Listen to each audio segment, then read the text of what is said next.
joke. Yeah. It's choke, no joke. Choke, no joke. Chicken choke, no joke. Choke, no joke. Niggas choke, no joke. Choke, no joke. Yeah. It's choke, no joke. Choke, no joke. Chicken choke, no joke.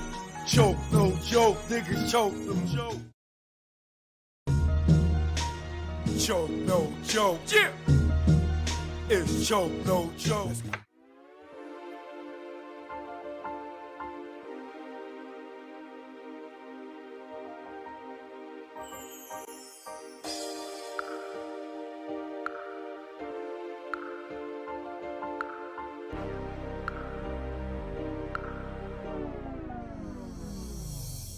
Supreme Bigger Figure, Big Cap, The Warden, The Club King. The DJ Johnny Walker Red. MC Frank Jigger, the celebrity's choice. Sean Brophy, sound engineer. Choke No Joke, legendary videographer. Sterling Cox, I was the head of security. Alpha Grinya. My name is V. Omega. Big G. Vim Rock from the legendary Naughty by Nature. Styles P the Ghost, LOX, D-Block. Tech Smith and Wesson. LB Fan, Mr. Cheeks. The Cool, the DJ, the Red Alert. Kid Capri. The tunnel was a hip-hop nucleus. It was the epicenter. It was the domain, the temple. It was the Mecca. Nothing was that melting pot of hip-hop. They kept the paradigm going. It's almost like what Rucker did for street basketball. The tunnel was that of music industry. My Sunday ritual going to the tunnel was, I'm telling you, your ass better be there. We just pretty much did push-ups. We had to drink a couple bottles of Hennessy, go get smoked. Leave the jewelry and watches at home. Before you even get to the tunnel, you gotta get on the block. You started from 11th Avenue, and when you got to that door, the search procedures was no other. First time I ever heard of take your shoes off, open your mouth was in the tunnel. It was damn near everything but a full cavity search. Security at the tunnel was no joke. The beatdowns did happen. Some of them, if you had that chain out, that shit was leaving with one of them niggas. We had a handful of cats. When we were taking you out, they were digging in your pockets. The code check at the tunnel was crazy because you didn't know if you was gonna get your shit back. Sometimes the bloops happen where you might not get your coat. A lot of boys wanted to get their girls some fur coats, you know, so I mean, it was free.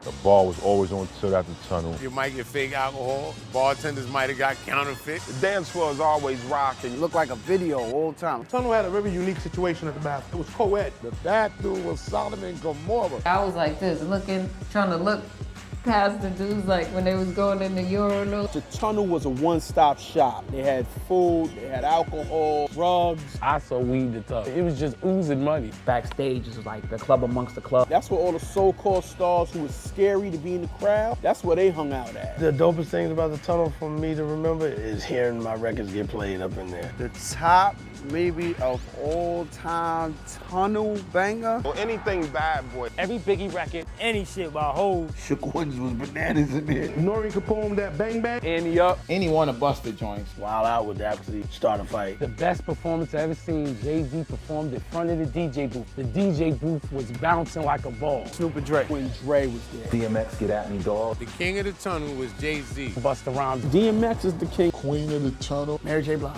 Foxy and Lil Kim. Eve. King of the tunnel record label-wise was Def Jam. Bad Boy. The best DJ at the tunnel was Flex. Big Cap, all day. Flex used to break off the records, but he used to try to bully Cap, like, don't spin this, because when I get here, I want to spin it. No, nigga, fuck wrong with you? What the tunnel did for artists, it solidified their street music. That gave us a platform, set up Rough Riders, Rockefeller, Bad Boy, slew of other artists. The closing of the tunnel, it was kind of sad because that was a big piece of hip-hop. So losing the tunnel was like a little kid losing Disney. A famous mosque closing down. I think when the tunnel closed, it was necessary. Niggas was coming to miss me. When you hear people of the late 70s talked about Studio 54, the tunnel was the Studio 54 of hip-hop.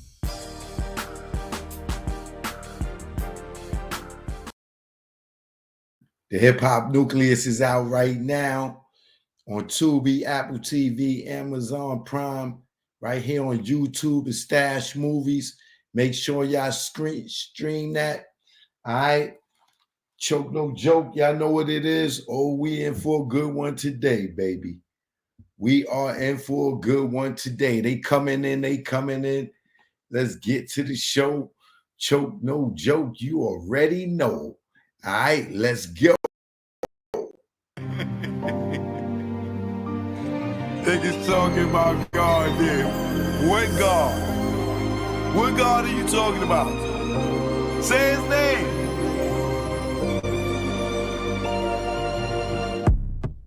This nigga went Eric Benet. Now the baddest girl won't show her face.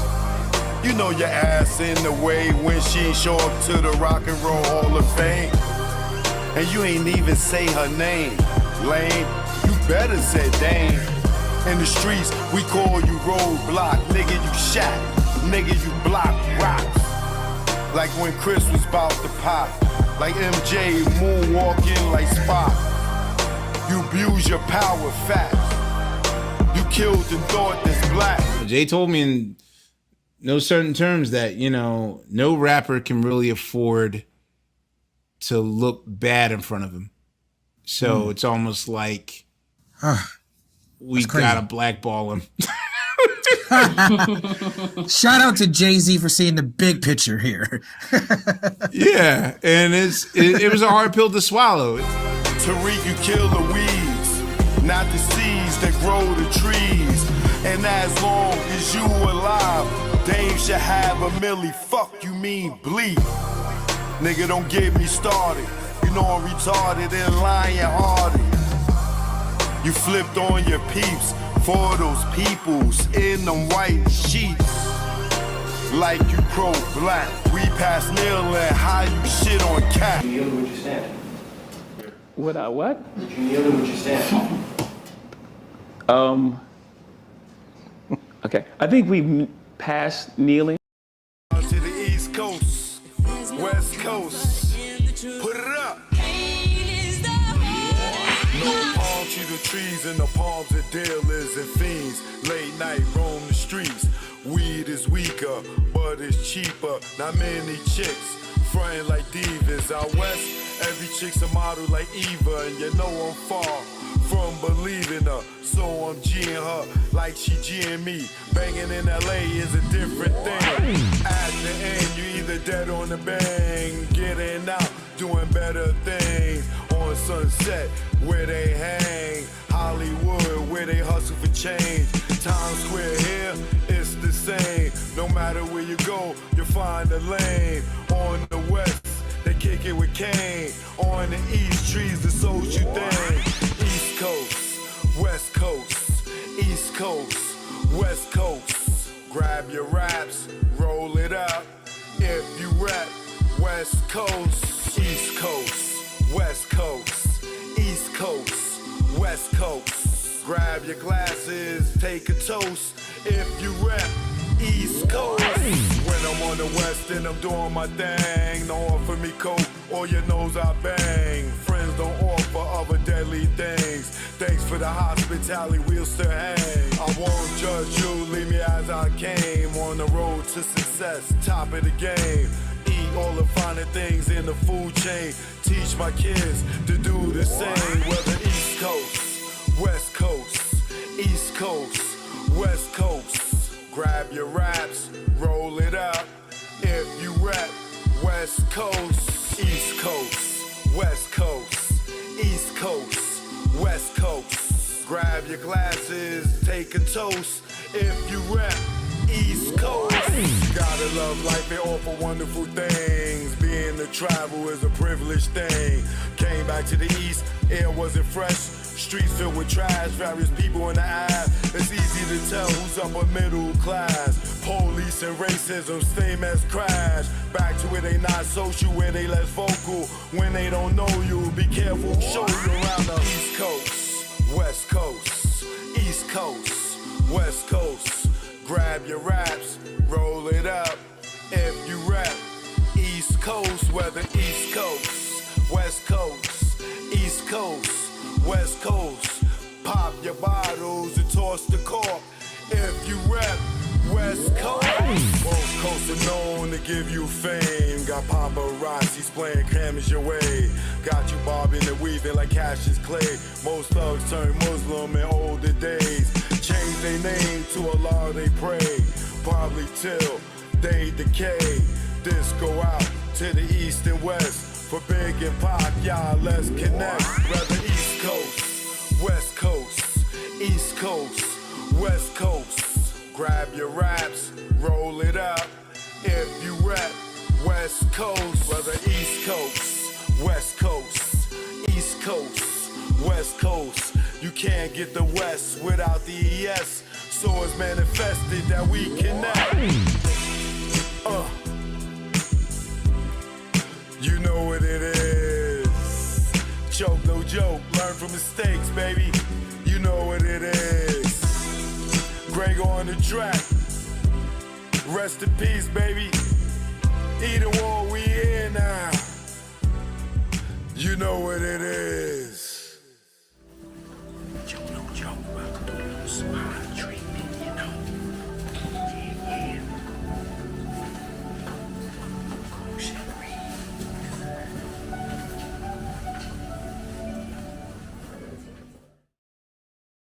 It's joke, no joke, no joke. And Nicole. What up, Nicole? Thanks for chiming in.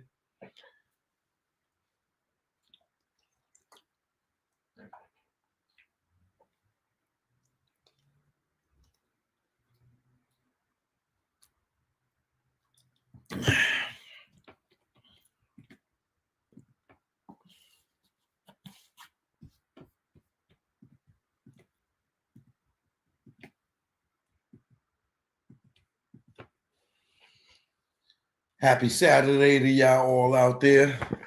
Let me shift things around over here real quick. I want to get my TikTok going. Because F Instagram. Investigation of Diddy's Mansion tunnel uncovers a shocking discovery. Part 6.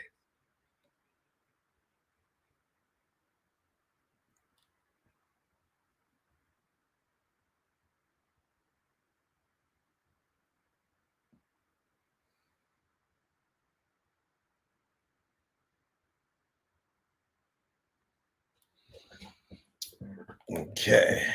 Got my. All right, I'm live on TikTok. You know what I mean? X. Shout out to everybody on X or Twitter. All right. Shout out to everybody on LinkedIn chiming in. Patreon, what up? TikTok, what up? TikTok. YouTube, my YouTube family right here. What up with y'all? How y'all feeling out there? If you're feeling good, let me hear you say real good. Okay, I heard you. I heard you. Choke, no joke. Y'all already know, man. So, man, now, this Kim Porter book, right? Y'all know it's been out for a while now. And I know y'all probably like, oh, Choke, you late, you late. No, I'm not late. I'm not late at all. I just wasn't jacking it. I didn't believe it. And I told you I didn't believe it, right? So being that I didn't believe it, I didn't entertain it, right? Because of how it came out and where it came from. But it was something that prompted me to go and read the book or listen to the book.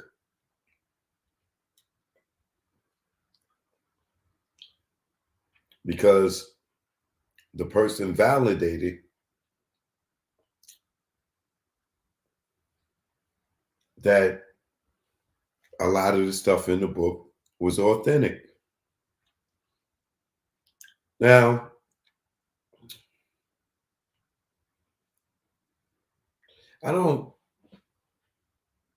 I may say the person's name later, right? But if you're a loyal one of mine's, right? I really got to tell you if I tell you that you see me around somebody lately that was close to Kim, right? I'll just say that, right? And don't put it in the goddamn chat. Don't text it in there. Do not text it in there. I'm gonna block you. All right. Don't text it in the chat or I'm going to block you.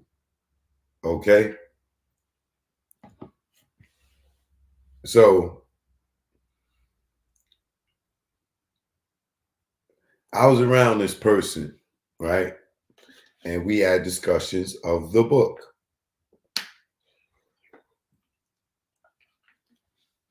Right? And with the discussions of the book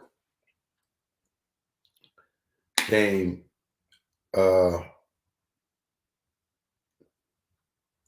questions about how validated it was, right?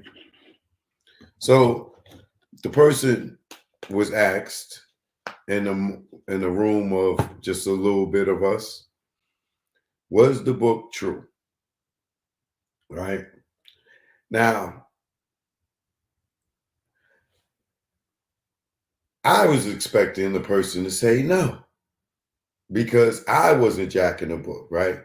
Now, I had two people hitting me up about this book. My homegirl and my homeboy from Staten Island, I'll just say, right? They like, yo, they both saying, Choke, did you read the book? Choke, did you read the book? And I'm like, no, I'm like, come on, man. Kim ain't write no book. Why would she do that? Da da da da da da da. Right? Choke, just go read the book. Choke, you gotta read the book. Just read it. Like, I know just for your own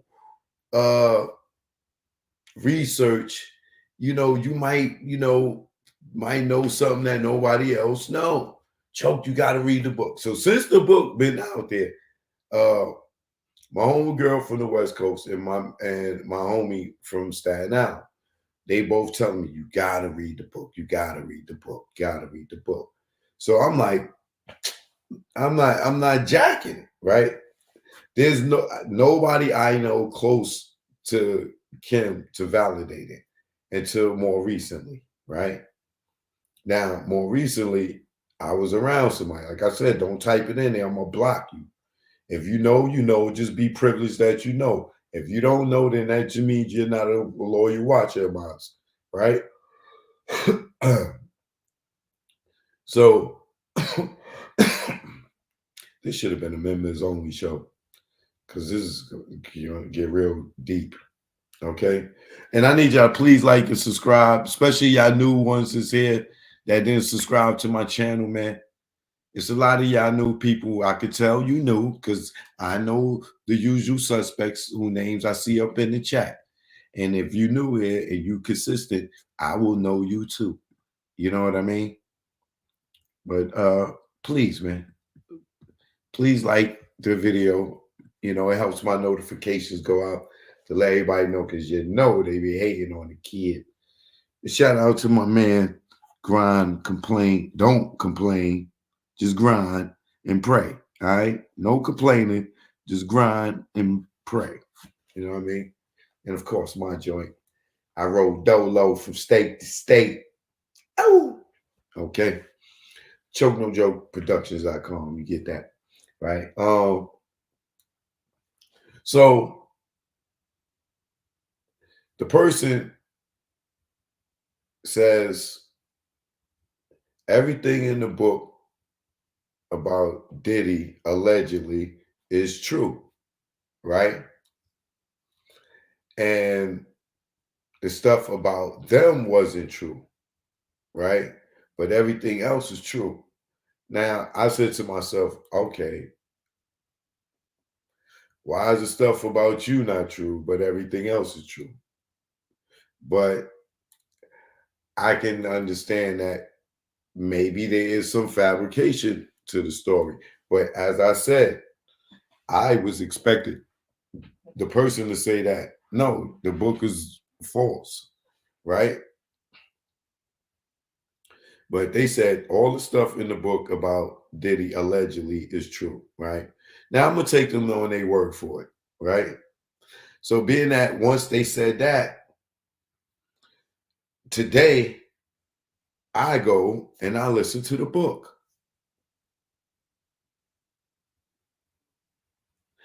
And the book connected so many dots for me that I believe, because I said to myself, why would Kim write this book? But the book explains itself and to why it was written. The things that she say in the book is validated because, as I told y'all before, I was going to date Kim. I met Kim. She was attracted to me. We was going to date. One of my friends stopped me from dating her. You know what I'm saying? He used a favor for me not to date her. And I didn't know why, but he knew why. And he told me it was going to be too much problems dealing with Diddy with her. And I'm like, man, he got Cassie. I'm not thinking about me. Like, he like, no, please. He's like, yo, just do me a favor, man. Any other chick, but don't fuck with her. And I'm like, you serious? And he like, yeah. And I told y'all this story way before in the past. And you know what I'm saying? And he was adamant about it. And so I went to Kim and I told her I couldn't mess with her because my man told me I couldn't mess with her. And I can still remember the look of her looking at that nigga like, you play hating ass nigga. But she understood that he knew Diddy. I'm not gonna say his name. And that it could potentially be dangerous for me, right? Not that I was scared of that nigga, right? Because I was gonna do it, but when he said, yo, please do me a favor and don't do it, I never had a nigga use a favor for me not to mess with a chick. Like, and he probably was protecting me, right? Now that I know what I know, right? So that's just one of the things that makes me feel the book is validated because of what she explains in there about his jealous, aggressive, vindictive, narcissistic behavior, right? Then there's this thing with Jay-Z in there that it connect dots to me that Jay allegedly knew that Biggie was going to get killed, right? I will explain that. Then there's some other dots that I'm not going to say this person's name right now, right? But they told me a story that they was there for, that they witnessed themselves. And they told me this story a long time ago, right? Like maybe over a year ago. And in this book, Kim tells the other side of that story, and that can't be a coincidence.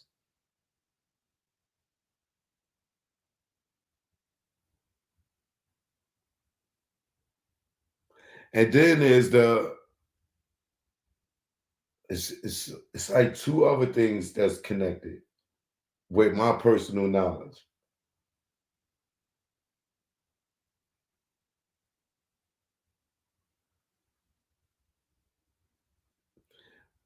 It connects the dots to why, like I told y'all, I believe allegedly that Diddy got Biggie killed, right? Mel, thanks for the support. Appreciate you. Sending those euros. All right. Much love to my people over on the other side of the water, right? The far east coast. It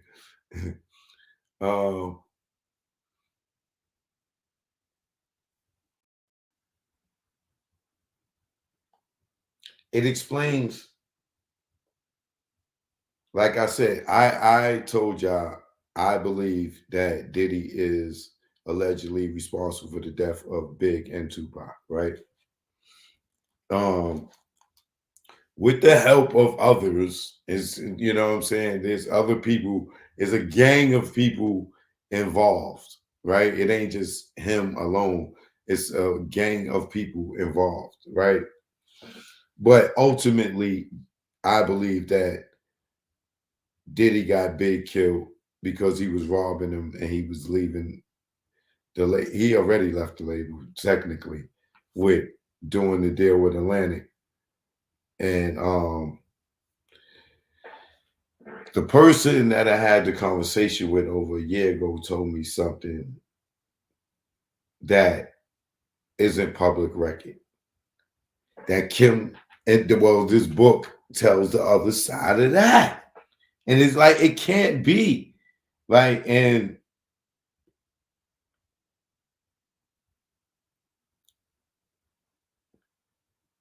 then there's the last part that I could think. These are the things I'm thinking off the top of my head.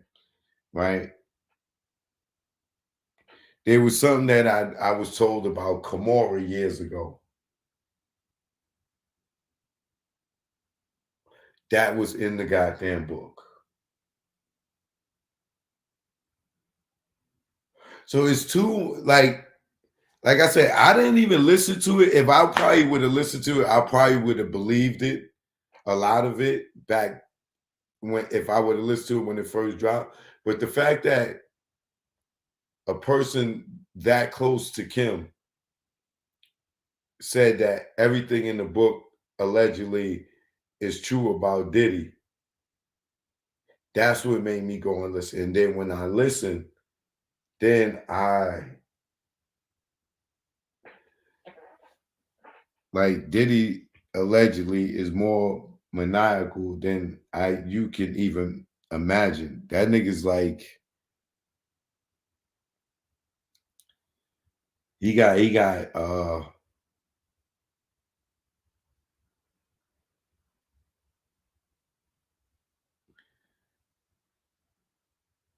drunk with power.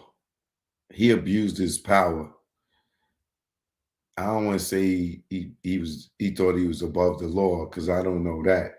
But I think getting away with several incidents that he had because he had money, I think money made him feel untouchable, and he kept going and going and going until where he is today. Right? Now, what I'm going to do is I'm going to play this book. Right? Only for entertainment purposes. All right? I'm just playing this.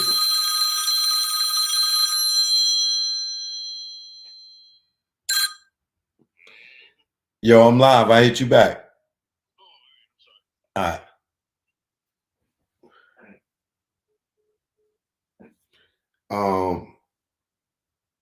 This is just for entertainment purposes, right? And, you know, of course, I'm going to use it under fair use for commenting and research in this notorious B.I.G. and Tupac murders, and, you know, criticism and all. But let me put up my disclaimer. Copyright disclaimer: under Section 107 of the Copyright Act 1976, allowance is made for fair use for purposes such as criticism, comment, news reporting, teaching, scholarship, and research. Fair use is used permitted by the copyright statute that might otherwise be infringing nonprofit educational personal use tips the balance in favor of fair use. And I will keep this up on the top of the screen as a reminder.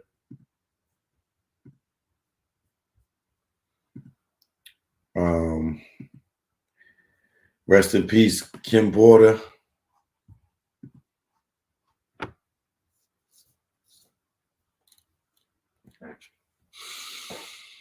Now, this may be emotional, so If you're an emotional type person, I would suggest right now, you know, you grab your box of Kleenex or have somebody come in that you could put your head on their shoulder. But this is going to be a deep one. All right? Joke, no joke. Let's get into it.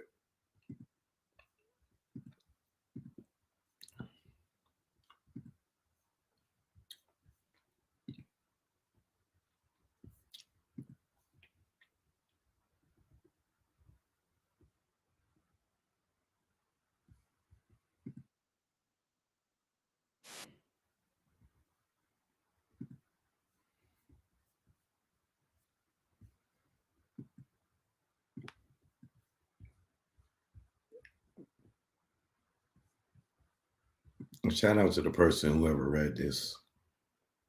Good job. Kim's Lost Words. A Journey for Justice from the Other Side. Disclaimers. One of Kim Porter's final wishes was for this memoir/diary to be made public. Out of protection for certain parties and their potential criminal activity, some celebrities, performers, and events have been represented with X's due to their highly explosive nature. At some point in the future, this information will be revealed to the public. Regarding Kim's sudden death and the mysterious illnesses of Al B. Sure and Jamie Foxx, evidence does exist that points to foul play and or poisoning. God bless Kim Porter and all of Sean Combs' victims, both male and female. Chapter 1. Introduction. Soon after high school, I started landing modeling jobs. I couldn't believe it. It was all happening so fast. I met my husband, father of my oldest child, and one of my oldest friends in life, Al B. Sure. It was a whirlwind romance. I was only 19 when we married, and no, it didn't work out. Al is still one of my best friends to this day. This is how AI optimizes my schedule. This meeting got canceled. Hooray! We didn't really want to go anyways.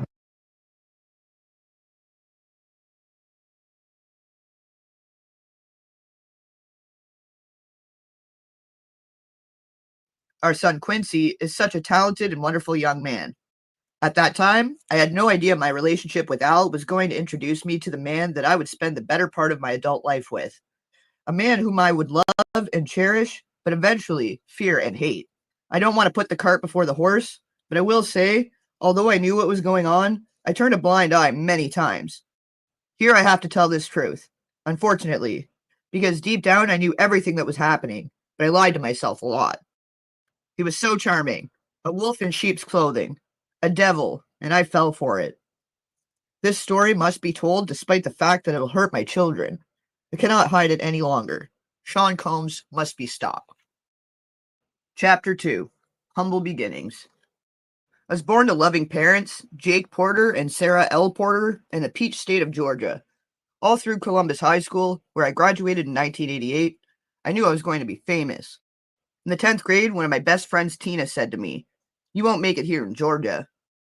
I knew if I really wanted to be famous, I'd have to leave my hometown and my home, Georgia. That conversation was so important as I look back now. It changed my life. I met Al while I was working in the industry.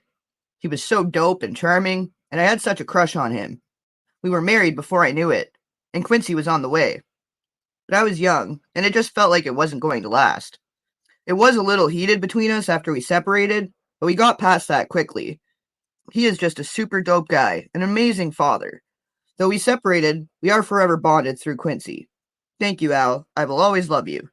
When I met Sean, he was cool. I didn't think much of him at the time. He was just another guy at the label. Uptown was huge. We were all living our best life. But Sean continued to lay on the charm, and before I knew it, we were dating. As a young single mom at one of the hottest companies in the world, life couldn't get any better. Then it did. My boyfriend was getting even bigger.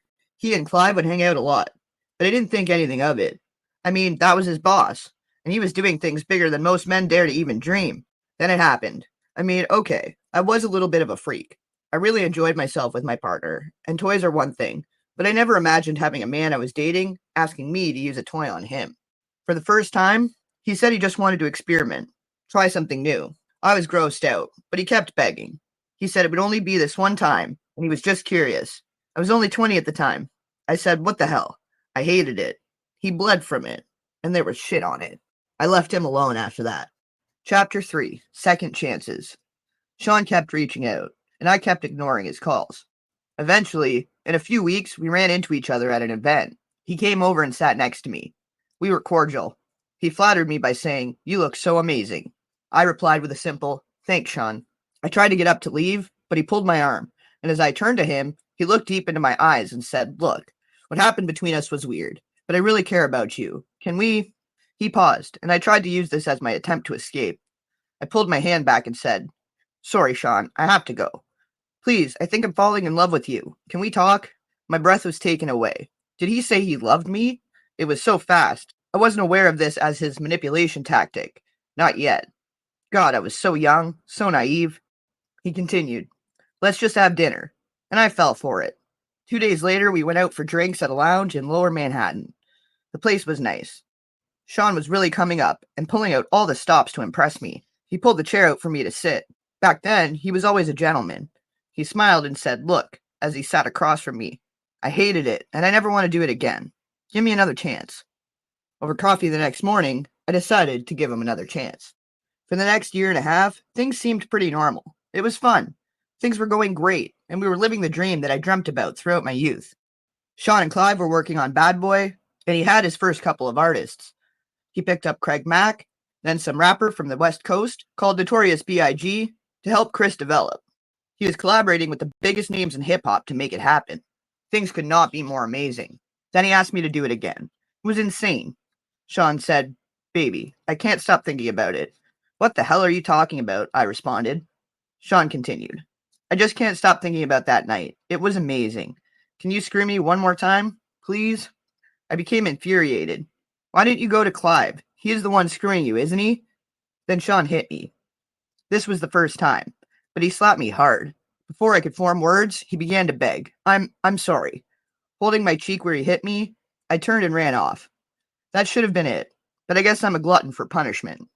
He sent flowers and a bunch of expensive gifts.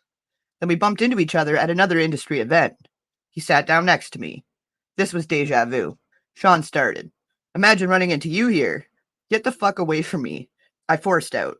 He became more serious as he said, "Look, baby, I'm sorry." But I just glared at him. "There's nothing you can ever say to me. Nothing." After an awkward silence, he finished. "You know I love you. I love your son. He's my son. I don't know how to fix this, but I'll do anything. I'm sorry." Shit, he can be so sweet. Here we go with the love thing. This time it's not falling in. He was great with Quincy, and to be honest, despite everything, I missed him. As he stood to walk away, I remember hearing myself saying, "Call me later." What the fuck is wrong with me? Billionaires and big corporations should pay their fair share in taxes, right? Under Kamala Harris's plan, no one making less than $400,000 will pay a penny more in taxes. Plus, first-time homebuyers get $25,000 and families with newborns get $6,000.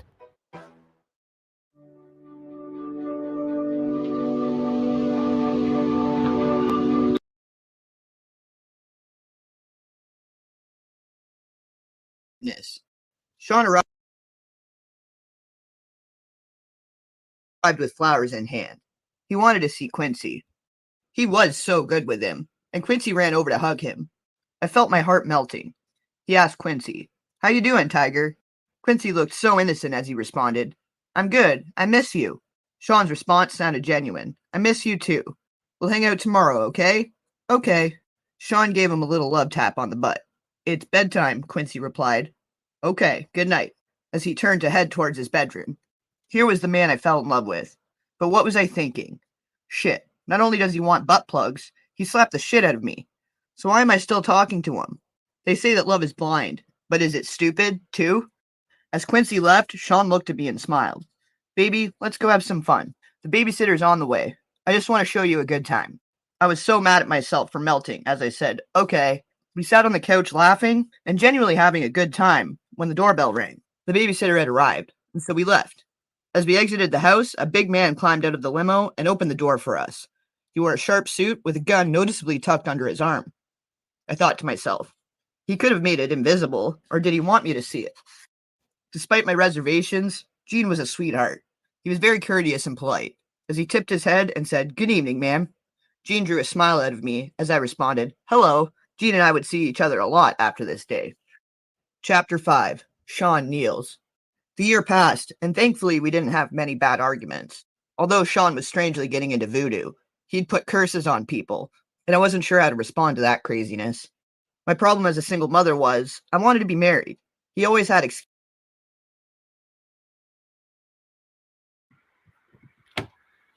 Now, allegedly, according to Gene, that's one of the dots that's connected. Her talking about, you know, the sex toys. You know, allegedly, according to Gene, they went to a sex store and was buying dildos and butt plugs, this, that, and the other. And then bam, you know, is Gene era in the same time frame that she's talking about, you know, this weird stuff going on with them, right? Remember, y'all, this is all for entertainment purposes. Okay?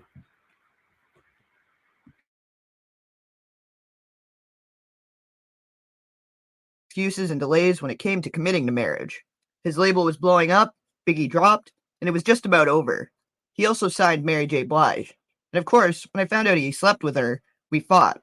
He claimed it was a mistake, and my stupid ass took him back. Again, Sean asked me for a threesome with her. At first, I was mad, but Mary was beautiful. It was our first threesome, and I loved it. Mary was sexy. I would not be doing this a lot, but it was so hot. I was young, and exploring my sexuality was enticing. Over the years, we brought other women into our bedroom periodically, and we were happy.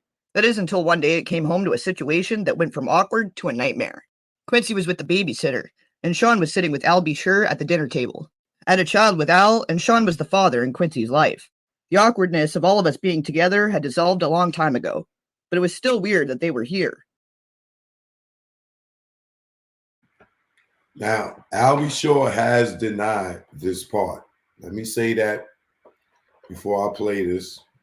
He has personally denied that part, and this is the reason why they took the book down, because he said this part wasn't true. He told me that this part wasn't true, right? So I'm just going to say that in his defense. In my home, together, alone. I sat down, and we had drinks. It was fun. The conversation was cool. Until it wasn't. Al was a little loose after a couple of drinks. I remember him saying, "It's still weird seeing you with my friend. But you're happy, so I'm happy for you guys." Sean responded, "Thanks, man. Me and you, we shared so much." Al replied coolly, "Word." The conversation took an odd and awkward turn when Sean said, "We all been together sexually, but not together." I was shocked for a moment. As quietness lingered in the room, I asked, "What do you mean by all together?" Al shifted uncomfortably, but Sean didn't hesitate. "You know how we sometimes invite other people into our bed?" I couldn't believe it. "Oh, hell no, Sean. This is my son's father. Al, say something." What Al said was mind-boggling. "I don't know. It could be kind of hot. I miss you in that way." Although I couldn't believe Sean would do this, the truth was, I still cared about Al, and this could be very hot. I just didn't want it messing up my relationship, and if things became awkward, how it would affect Quincy. So I asked, "Are you both sure?" Imagine both of them inside me. I knew this would be awkward sexually. There'd be some bumping of genitals. But what happened next? I couldn't have imagined in my wildest dreams. Al, blank, blank, blank, blank. I couldn't believe it. I stood there in shock. But when Sean, blank, blank, blank, blank, I ran out of the room. This was too much. I couldn't. Sean called out to me, "Oh, come on, Kimmy." They didn't chase after me. They blank, blank, blank. I couldn't get the image out of my mind. I couldn't be with Sean for a while. But that wouldn't be the last time I saw Sean in a compromising position. Not by a long shot. One day I found the vault where he kept all of his encounters with men. Yes, he kept record of it. But that's for later. I'm Scott Hilton. I've worked across the aisle to provide teachers with historic pay raises.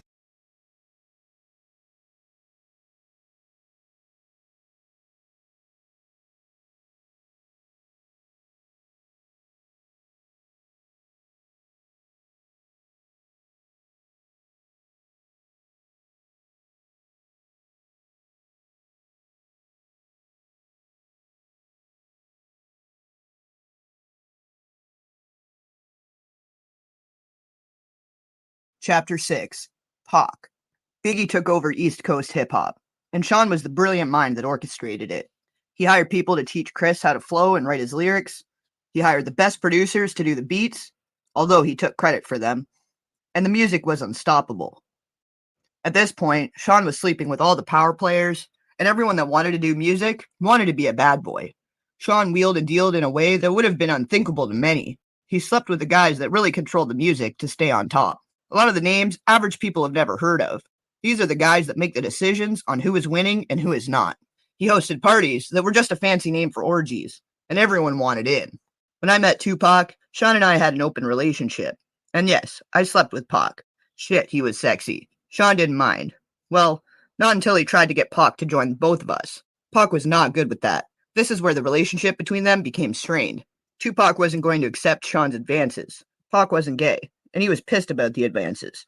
We were all in Sean's house. I was drinking, they were smoking, and everyone was just relaxing. Sean came in on what I'm sure he would call a smooth approach. My baby is bad, isn't she? Pac threw me a sly smile. Hell yeah. I felt myself blush. Sean was now in full swing. You think you hit it better than me? I couldn't believe he disrespected me that way. I was not playing with my response. Sean, what the fuck? Pac came to my defense. Damn, bro, you ain't gonna do the sister that way.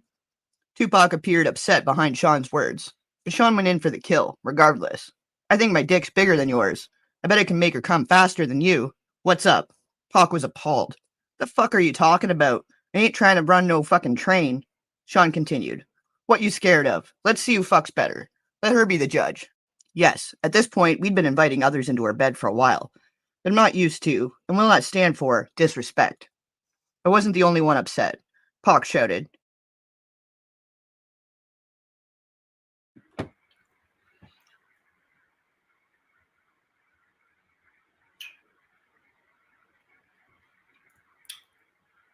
There's one word, just one word, that makes me believe that this is true.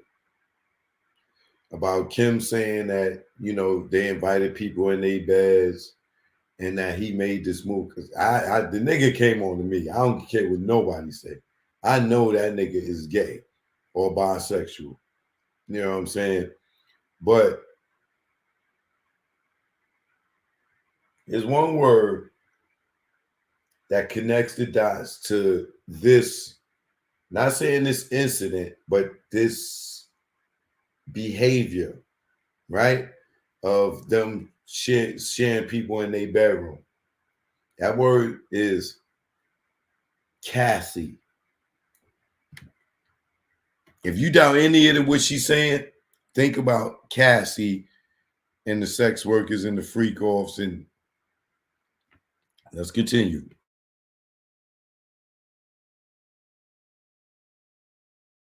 You talking about pulling your fucking dick out? Sean was undaunted. What, you scared? Tupac simply left. Things were contentious since then.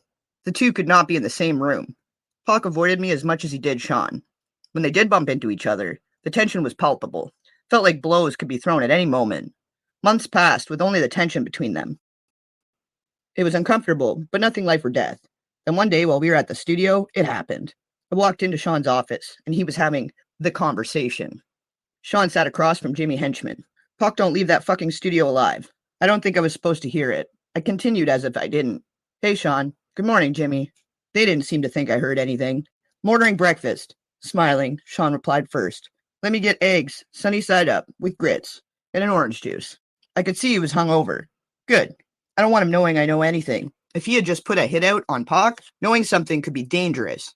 Jimmy, apparently not hungry, said, nothing for me. As he stood to exit the room, he said to Sean, let's make that happen. Then not.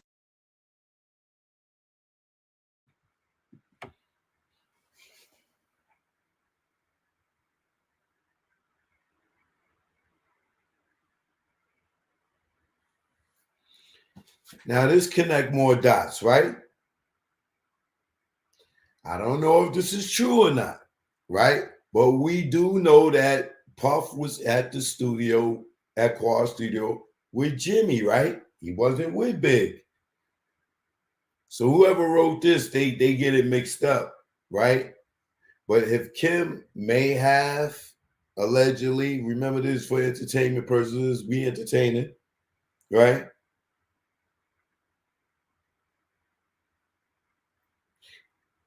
If she did walk in on Puff and Jimmy having that conversation about doing something to Pac, and then this nigga shows up to the studio with Jimmy, and then he is the one that's supposed to cut the check to them.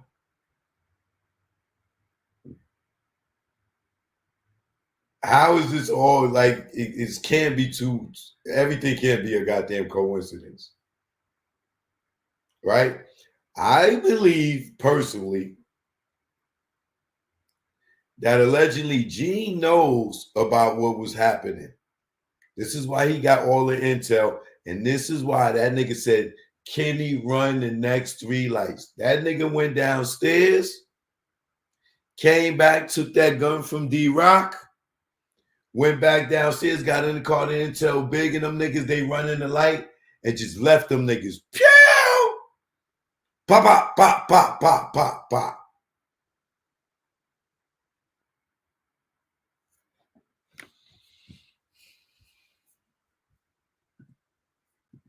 Nodded to me and said, Kim, always a pleasure. With a wink to me and a nod to Sean, he turned and walked out. Jimmy was part of our intimate circle and went on as if nothing was happening. I'll make the call now. I smiled as I left, hoping I wasn't white as a sheet. I wasn't in the studio the night Pac survived being shot. Thank God. From what I understand, Sean and Chris saw Pac at the studio after he'd been shot and did nothing. The way God works. After being shot, Pac made it to the elevator and tried to escape. But it stopped at the floor Sean and Chris were on. When the doors opened, they saw him lying on the elevator floor, riddled with bullets. The fact that they didn't call an ambulance, although they saw Pac lying there, swimming in a pool of his own blood, would be all the evidence Pac ever needed. He, of course, assumed they placed the hit. And Tupac is a soldier. This is not something that will be unanswered.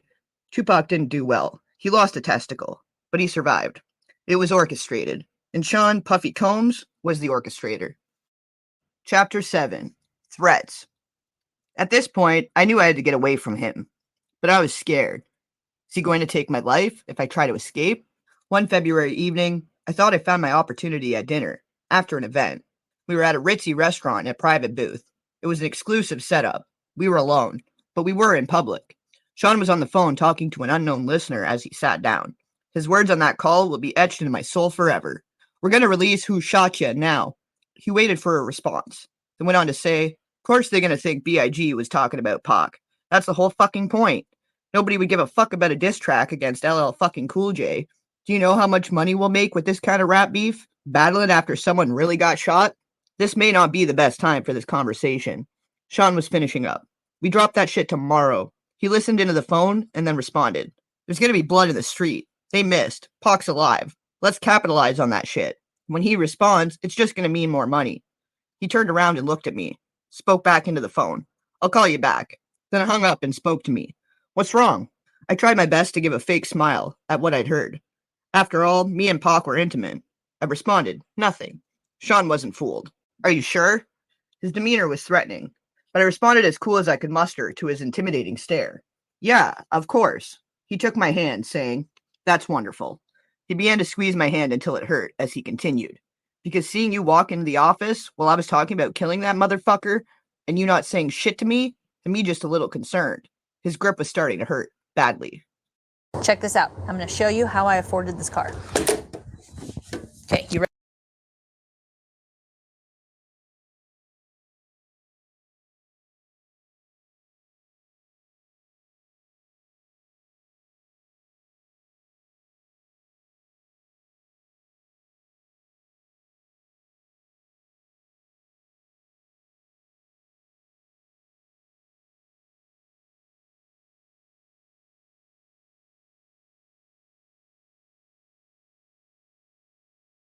Alive. Let's capitalize on that shit. When he responds, it's just going to mean more money.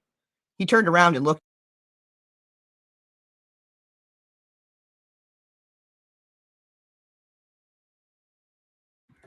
Now,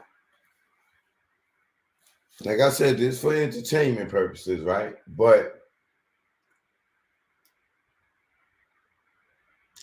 let's assume that this is true, right? Like, after Pac gets shot, why would you want to drop that song? Other than to capitalize off the moment. Knowing now that they really big and didn't do nothing to Pac. Like, why would Puff want to drop that song? Big ain't got the power to drop it.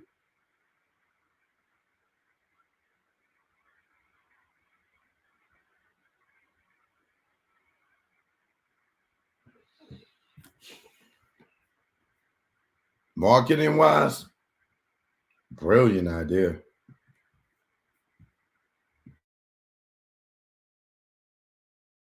Looked at me, spoke back into the phone. I'll call you back. Then hung up and spoke to me. What's wrong? I tried my best to give a fake smile at what I'd heard. After all, me and Pac were intimate. I responded, nothing. Sean wasn't fooled. Are you sure? His demeanor was threatening, but I responded as cool as I could muster to his intimidating stare. Yeah, of course. He took my hand, saying, That's wonderful. He began to squeeze my hand until it hurt as he continued. Because seeing you walk into the office while I was talking about killing that motherfucker and you not saying shit to me just a little concerned. His grip was starting to hurt badly. You're hurting me. As he continued, he squeezed tighter. Your pretending you didn't hear anything was a sign of your loyalty to me, not something I should be concerned with, right? I had no choice but to give him the answer he wanted. I knew I was trapped when I responded. Of course I'm loyal to you. He let me go as he responded. Good. And remember, I'm the big dick. I snatched my hand back in pain. He smiled and said, Let's start off with a good wine. He snapped his fingers, and his favorite wine was poured for him. They knew what Sean wanted, and what he wanted, he got. I'm trapped. Now isn't the time for me to launch my escape plan. I have to be strategic. It's going to be hard to leave the glamour, the glitz, the lifestyle. I mean, this man just snapped his fingers in one of the most exclusive restaurants in New York City, and they poured his drink of choice. The bottle of wine is $800, and this is 1994. The list to get in this place is 6 months long, if you are somebody. Mayor Giuliani has a table here tonight also. If I got up and walked out, I'd be safe. But what about tomorrow? I had to think. He sipped his wine and smiled. You're not drinking? He pointed at my glass, and of course a waiter filled it. They knew what I liked as well. Sean has a bad temper. He yells sometimes, and okay, he's roughed me up once or twice. But he never punched me. He never bruised me, and he never hit Quincy. I would not have stood for that. He never laid a hand on my son. At that time, I never thought of him touching Quincy in any way. Then the significance of what he said hit me. Is he mad at Tupac over me? I'm the big dick. Oh my god. The last time he put his hands on me, it was because I enjoyed Jamie Foxx too much. Shit, he enjoyed Jamie too. He was so insanely jealous. It's not fair. He wants to bring other men into the bedroom, but gets jealous when he does.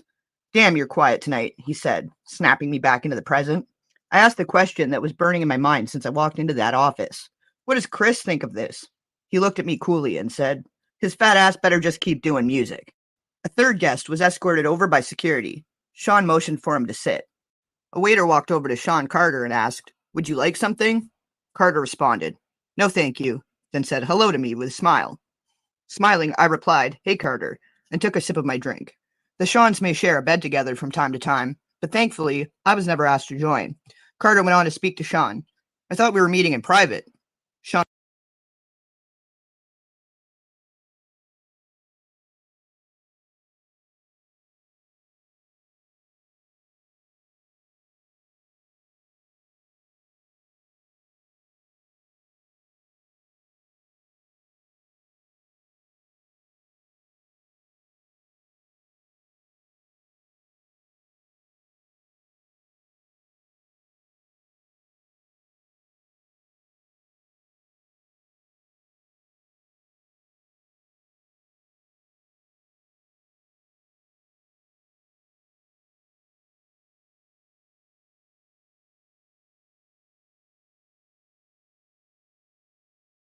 asked the question that was burning in my mind since I walked into that office. What does Chris think of this? He looked at me coolly and said, His fat ass better just keep doing music. My bad. I ain't realize I ain't taking on mute. Y'all heard what Nas said in Ether, right? I heard it when I was asleep that this Jay-Z and Rockefeller Records wanted beef, right? This is all for entertainment now. We didn't, this is entertainment. We don't know if this book is true for a fact or whatever. This is for entertainment purposes, okay?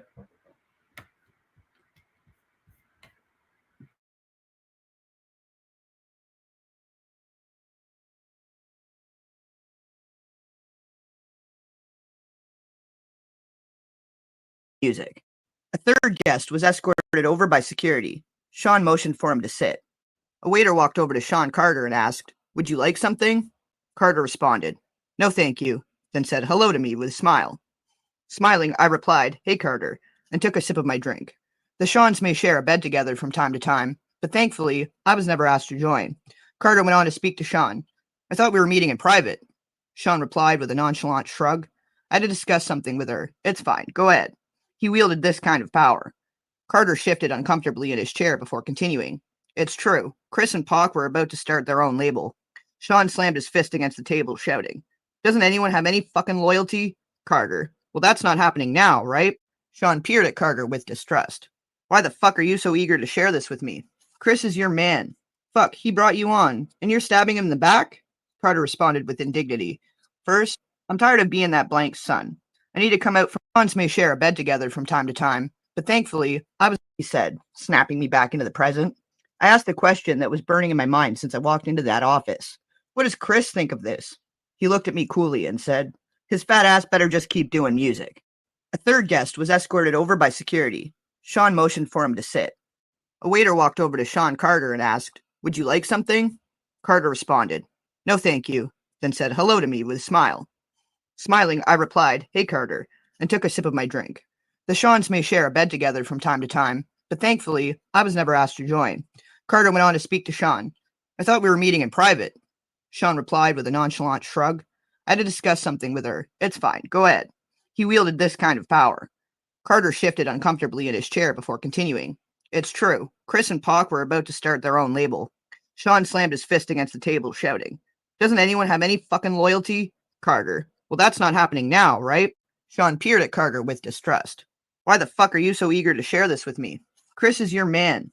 Fuck, he brought you on, and you're stabbing him in the back?" Carter responded with indignity. "First, I'm tired of being that blank's son. I need to come out from under his damn shadow." Sean smiled slightly. "Okay, I respect that." Carter kept going. "On top of that, this guy is making that move, and it should have been with me." Sean looked at Carter blankly. "Pac put Chris on. You know this. What's this really all about, Carter? Don't fucking try to play me." The Jay-Z of today wasn't born yet. This young Sean Carter was in over his head. Cornered, he had to spill it out. I want his spot. Ambition. Now this is a man I can work with. Sean made a grandiose gesture towards Carter. "Waiter, get this motherfucker whatever he wants." Carter smiled. "Thank you." Sean responded. "Honesty and ambition. We're going to make a lot of bread together." Carter ordered a drink. As he stated again, "Guess he won't be leaving with that blank to do their own label now." Sean responded with his normal air of arrogance. "Why don't you let me worry about that?" I took this as my cue to escape. I told Sean, "I'm going to go ahead and get back to Quincy." Sean was wrapped up in his conversation with Carter and barely noticed as he excused me. "Have the limo drop you off." We didn't eat. He didn't care. I smiled and kissed him on the cheek and left. See you tomorrow.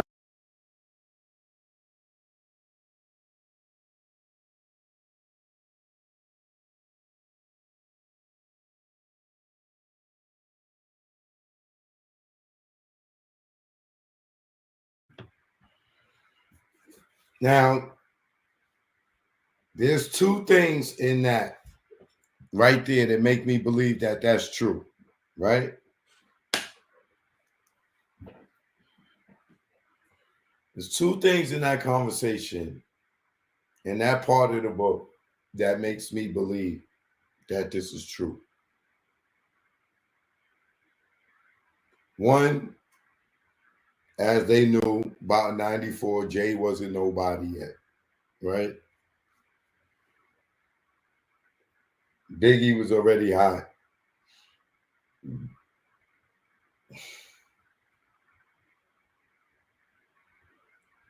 But Jay was messing with Big, and even did the Brooklyn Finest with Big, going at Pac and them, right? Now, this is why I believe allegedly Puff killed Big, right?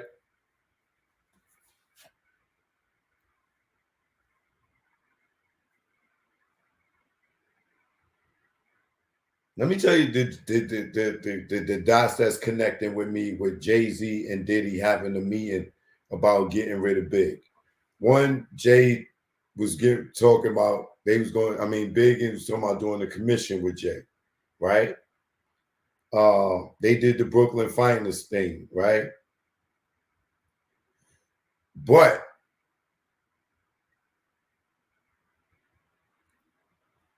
three things.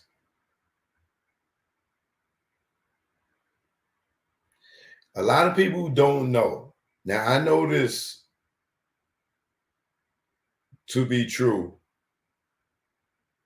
right? Not that I heard it, but I heard it from a person that was there.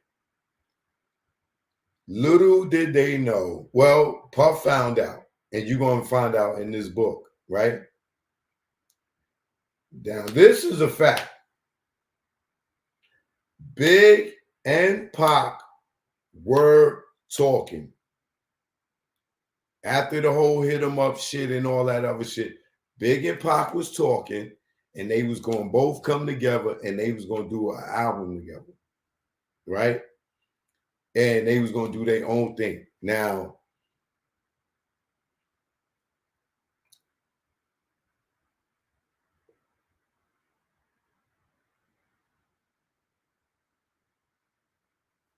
I'm going to say it was alleged, right? In the conversation, the nigga Pac asked Big, yo, what about the nigga Puff? Like, what are you going to do about the nigga Puff? And he like, yo, don't worry about that nigga. I'm about to be his manager. You know what I'm saying? I'm going to manage that nigga. Big was sleeping on this nigga Puff like crazy. I mean, like crazy. That's why he ain't here allegedly today, is because he slept on that nigga, right? Now, Pac and Big, it is true. Behind the scenes, they was talking on the phone that the world did not know about.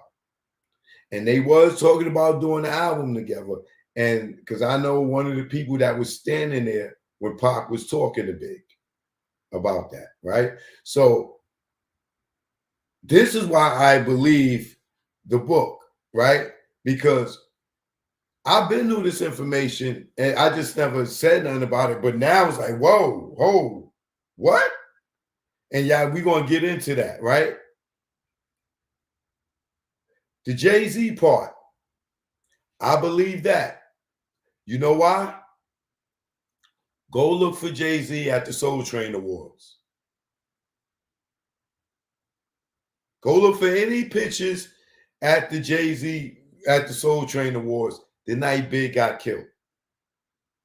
This is why I believe Puff has something to do. This is why I believe allegedly Puff has something to do with Big getting killed. Now, because this book just connected Jay-Z and Diddy not only being lovers allegedly, but I believe that. If y'all hear what, you know, how I feel about them two when they relate, they bromance, and you see them niggas now, all of a sudden this nigga fall back, but that was his boo, right? I believe them two was intimate, right? Allegedly, right?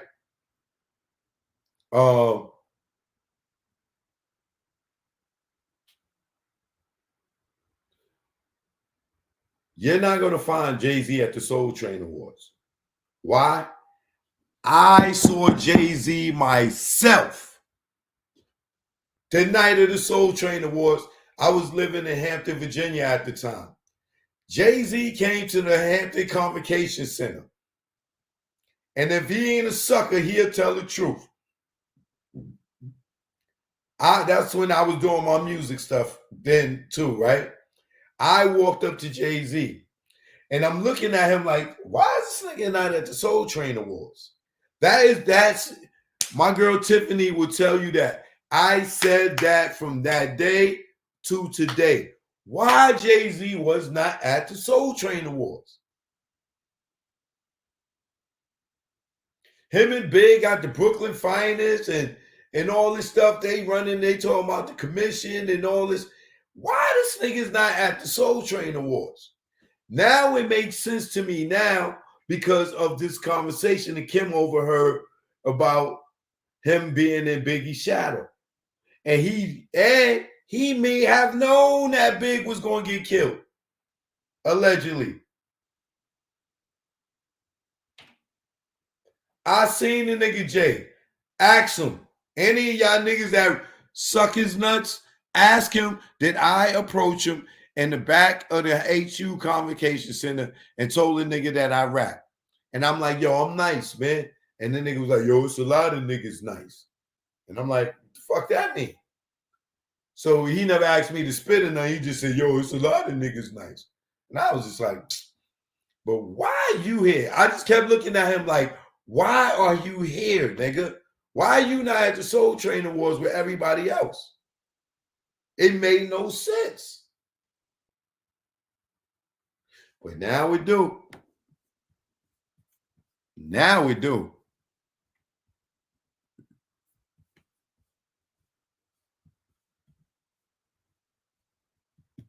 Tomorrow, Jenna. Bye. Okay. Bye. Another performance.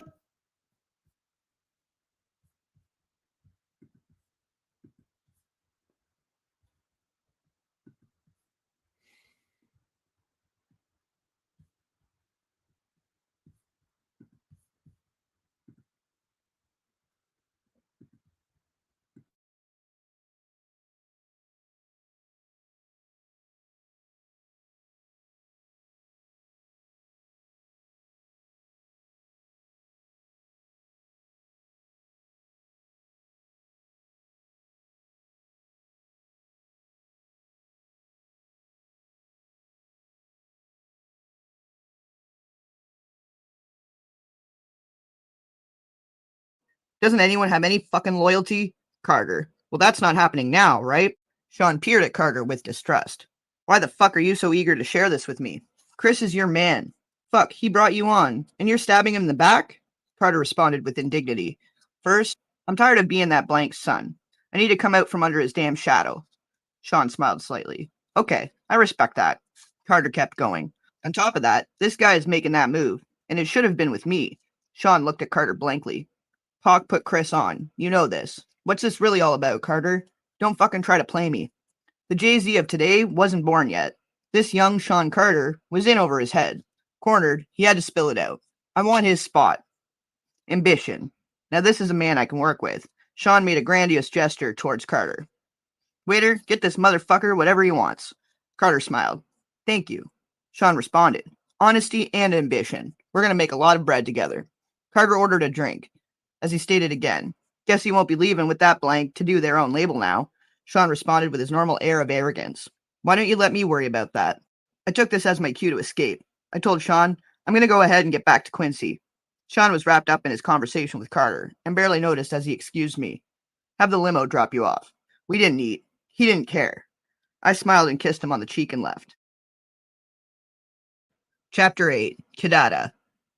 Actress, model, and fashion designer Kidada Jones was Tupac Shakur's fiancée and is the daughter of record producer Quincy Jones and actress Peggy Lipton. Being around other celebrities was just a part of life. Meeting Kidada was just one of those events, and as time went on, we became close. We hung out together, went shopping, and so on. It was about the same time I met Kimura. Those were the days, or so I thought. We always had girl talk, and the fact she was dating someone I had previously been with wasn't a source of contention. We didn't get jealous of each other. It was just girl talk stuff. No, I did not become intimate with Kidada. Kimura was too jealous for that. Yes, Kidada knew about Kimura, Sean, and I, all being together sexually. Of course she did. We shared that kind of thing. We were open and honest with each other about almost everything. A true friendship. Except I couldn't be open and honest about everything. Not anymore. Sean made sure of that. Kidada and Pac were the greatest couple. He was always so cool and, yes, sexy. She was so beautiful and fun. Before all the tension and beef, we used to all hang out together. It was always dope vibes. But with Pac shooting, and the suspicions surrounding Sean and Jimmy, the vibes between Kadada and I weren't always perfect. Then came that night. Award shows weren't anything new for us at this point. We dolled up as the men groomed. We didn't choose what we wore. A stylist prepared our color palettes, a makeup artist did our makeup, and a hairstylist did our hair. This was just the way of things. We shared the best stylists in the business. Sometimes we would all go to the studio for an event to get our measurements taken. But this time, Kadada seemed different. I felt like something was wrong. But when I probed her, she wouldn't say anything. Then the day of the event was here. We would all see each other inside. Even though Sean was my man, as far as props, I had nothing on Kadada. Being Quincy Jones's daughter had perks, and superstardom was among them. Hawk wasn't there. When she saw us, she came over to our table.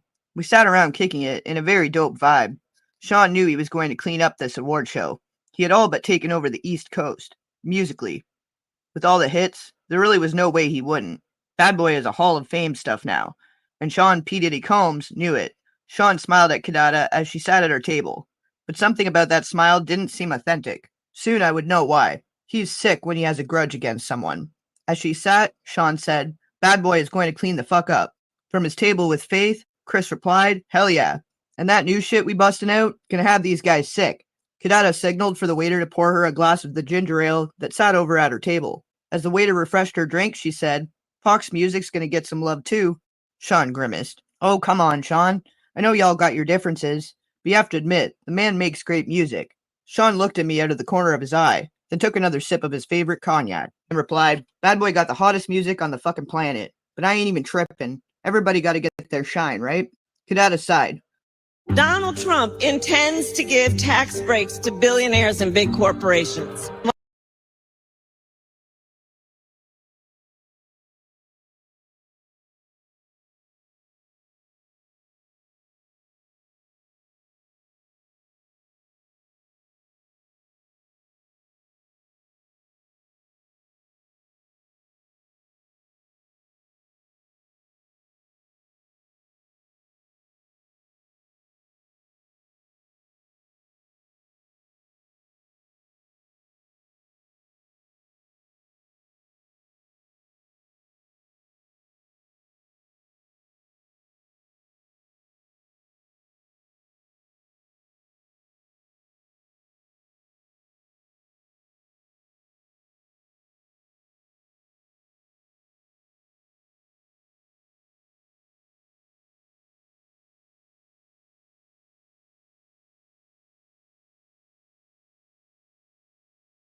Sat around kicking it in a very dope vibe.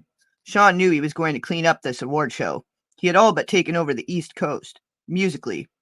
With all the hits, there really was no way he wouldn't. Bad Boy is a Hall of Fame stuff now, and Sean P. Diddy Combs knew it. Sean smiled at Kadada as she sat at our table, but something about that smile didn't seem authentic. Soon I would know why. He's sick when he has a grudge against someone. As she sat, Sean said, "Bad Boy is going to clean the fuck up." From his table with Faith, Chris replied, "Hell yeah. And that new shit we bustin' out, gonna have these guys sick." Kadada signaled for the waiter to pour her a glass of the ginger ale that sat over at her table. As the waiter refreshed her drink, she said, "Hawk's music's gonna get some love too." Sean grimaced. "Oh, come on, Sean. I know y'all got your differences, but you have to admit, the man makes great music." Sean looked at me out of the corner of his eye, then took another sip of his favorite cognac, and replied, "Bad Boy got the hottest music on the fucking planet, but I ain't even tripping. Everybody gotta get their shine, right?" Kadada sighed. "Sean, Tupac thinks you were involved with him getting shot. You two were so close. You need to make this right." Sean responded indignantly, "Why the fuck would that guy think I had anything to do with it?" Kadada retorted, "Sean, can you blame him?" Sean was obviously not happy with that question by his reply. "Hell yeah, I blame him. We had a good thing going, all of us. That guy turned on me, and he has the fucking balls to blame me for his shooting?"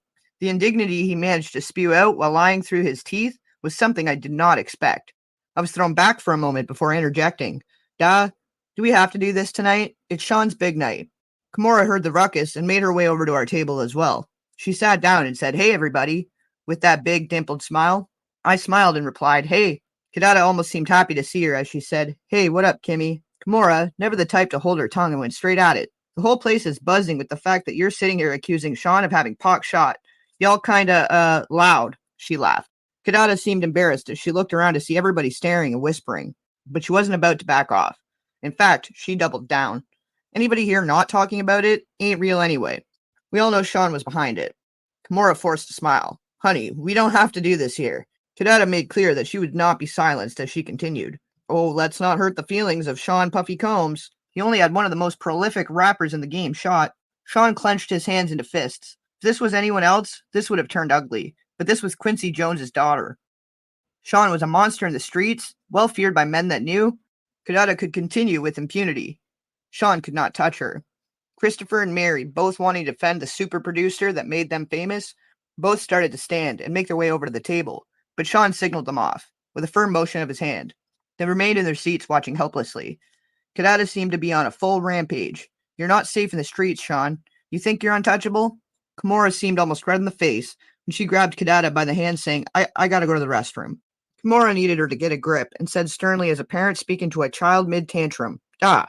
Kadada turned to her and yelled, What? Kimura nodded toward the crowded room, and Kadada looked around. Here she deflated slightly. Kimura, now in control, spoke firm but softly. Let's go powder our nose. Kadada nodded with a grimace and gave a sharp look back at Sean as she walked away. As the tension slowly melted away, I asked Sean, You okay? Sean didn't reply at first. He looked around and saw that no one was really paying attention now that the ruckus had died down, and stood to get the pitcher of ginger ale from Kadada's table.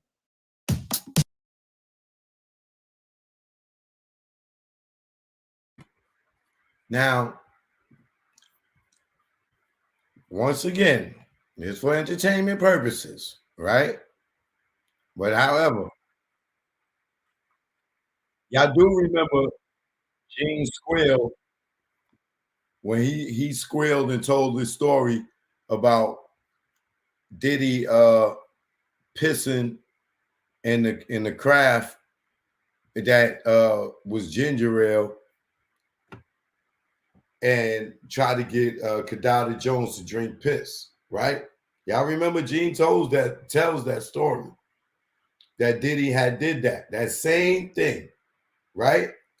Tells this story, but this here gives Gene's version the backstory to why Diddy pissed in the allegedly pissed in the craft to give it to Kadada, because she was sitting there accusing him of getting Pac shot at Quad, which we all know now his ass was there. Like, he was there. We all know he was there, right? And according to Little Sean's story, he was up in the studio with Jimmy, not in the studio with Biggie, right? And now we know why Jimmy and Diddy was together at the studio allegedly, because Kim walked in on them talking about getting Pac. And now we know why Pac ain't really rock with Puff like that, because allegedly he was trying to have the threesome with him and Kim. And then he put Big on, held Big. Him and Big was cool. And then him and Big get back cool after they hit him up and all that, with the world don't know, because Pac got killed and Big got killed. But they was already talking. They was already good after all that. But the world didn't get a chance to see what they was planning. But watch this. Keep listening.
Sean glared at Kadada's table the entire night. Chapter 9. Going back to Catherine. But she wasn't about to back off. In fact, she doubled down. Anybody here not talking about it ain't real anyway. We all know Sean was behind it. Kimura forced a smile. Honey, we don't have to do this here. Kadada made clear that she would not be silenced as she continued. Oh, let's not hurt the feelings of Sean Puffy Combs. He only had one of the most prolific rappers in the game shot. Sean clenched his hands into fists. If this was anyone else, this would have turned ugly. But this was Quincy Jones's daughter. Sean was a monster in the streets, well feared by men that knew. Kadada could continue with impunity. Sean could not touch her.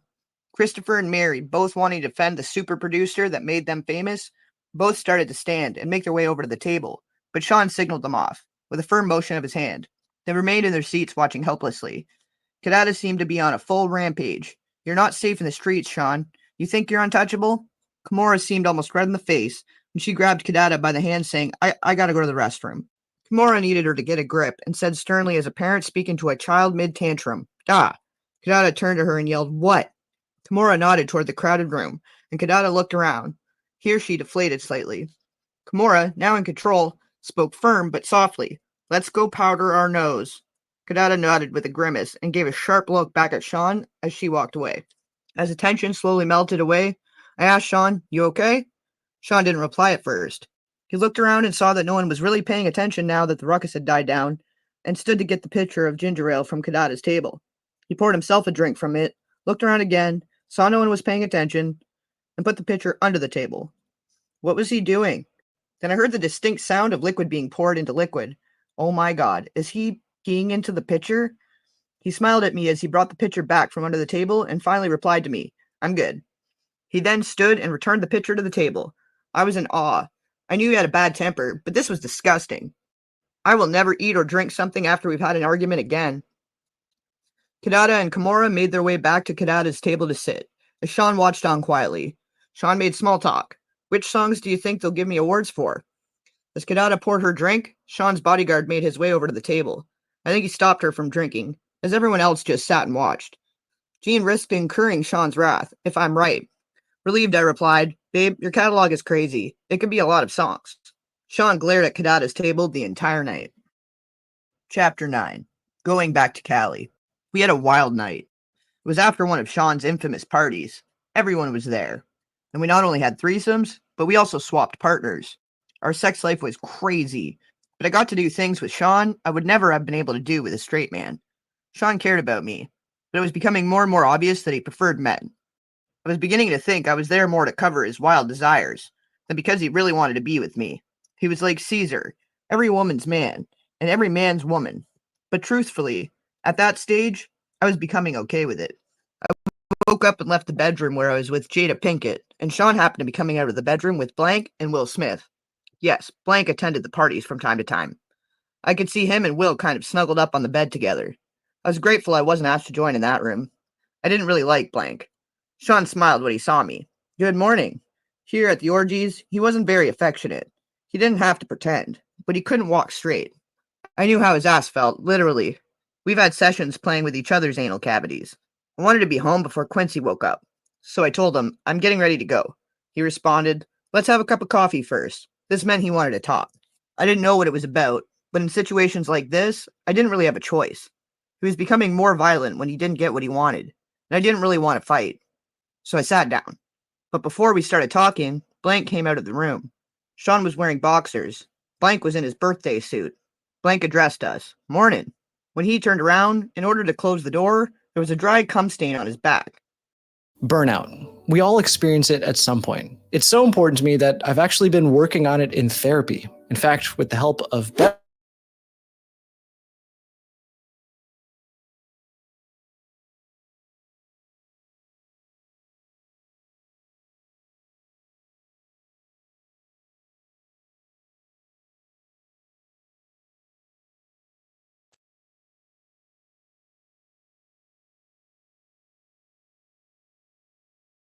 Blank walked over, pulled a chair out to sit down next to us, and lit up a blunt. Sean stretched, smiled, and said, "This East Coast West Coast beef is more lucrative than I thought, but it's getting dangerous."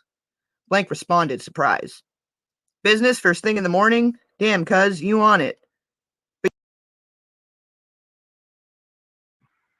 Allegedly, to me, that sounds like Snoop. Nigga sat down, lit a blunt, and called nigga cuz. That sounds like Snoop. Laid up with Will Smith, allegedly. Them three.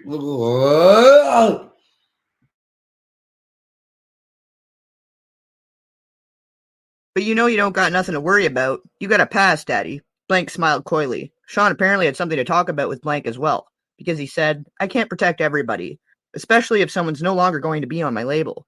As apparent, Blank was taken aback by this turn of events by his reply. Sean, are you saying what I think you're saying? Sean continued, it's taxing my resources to protect people. Someone that isn't 100% of my team can't get 100% of my protection. What the hell is going on here? What did Sean want from me? This morning is turning out to be way more than I expected, and I have to go. Quincy will be looking for me. Meanwhile, Blank apparently wanted clarity. So to be clear, if something happened, Blank made quotation marks with his fingers, to one of your artists that was leaving your label anyway, it would be considered, he makes another set of quotation marks, out of your control? Is that what you're saying? Wait a minute, can they be talking about Biggie? Is Sean saying he won't protect Biggie? At this point, I was too young, too naive, too hungover to understand that this was not a lack of protection. This was a hit. Where did this come from this morning? But an older, wiser me understands now what I did not comprehend all those years ago. Sean was getting to the real reason he had Blank there. The world was about to lose Biggie. Blank laughed. You a cold motherfucker. Sean said, why the fuck should I protect someone that isn't going to stick around? I made him. That guy should be worshipping the ground I fucking walk on. I was thinking, Sean's ego is rearing its ugly head, and I wanted to get out of there, but instincts told me I need to tread carefully. So my next move had to be calculated. I don't really want any part of this, not even implicitly, but I was dragged right into the middle of it. If what was happening here ever comes out, will I be held as an accomplice? But even as those thoughts crossed my mind, I couldn't just pretend this was okay.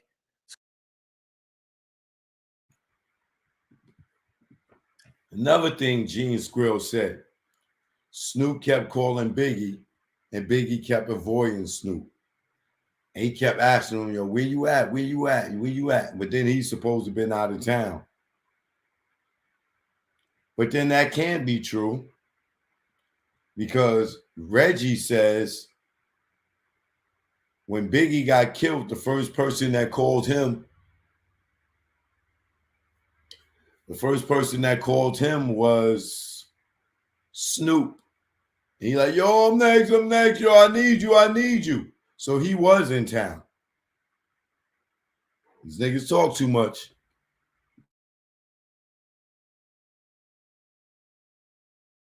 So I said, but Sean, he hasn't left yet. They're just rumors. Are you going to let him die because of some rumors? Sean glared at me, the anger in his voice obviously stemming from hurt as he said, I know when I'm being betrayed. I'm not killing anyone, but I am not protecting somebody that doesn't have my back 150%. Fuck that. This was railing out of control. My mind began to race. Is there a way to get through to him? Maybe I could use the finance route.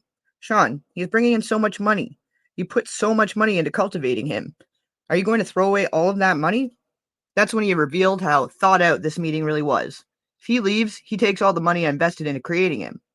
But if he can't protect himself and something terrible does happen, then the money I would make off of his death would blow away all the money we made so far.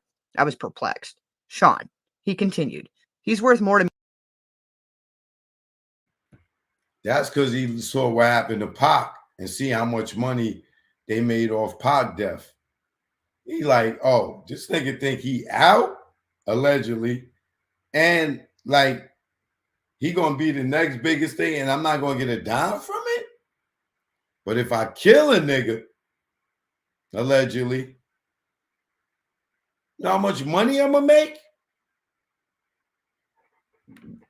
This shit, I'm telling you, it's got to be some truth to this book, man.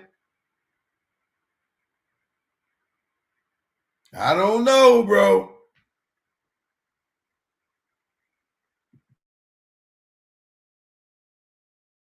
Me dead than alive.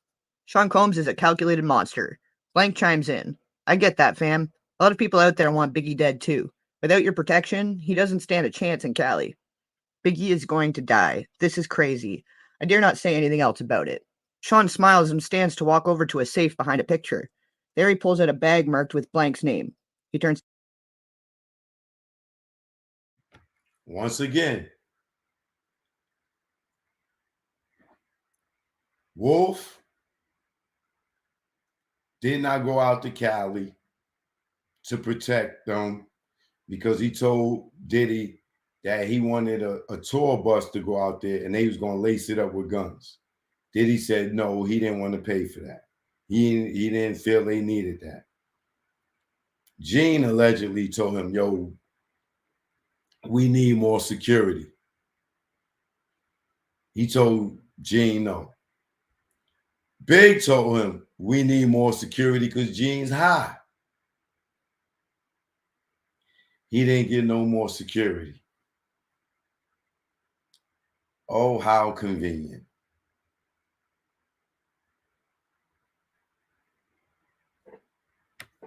I'm telling you, Gene know more than what he's saying.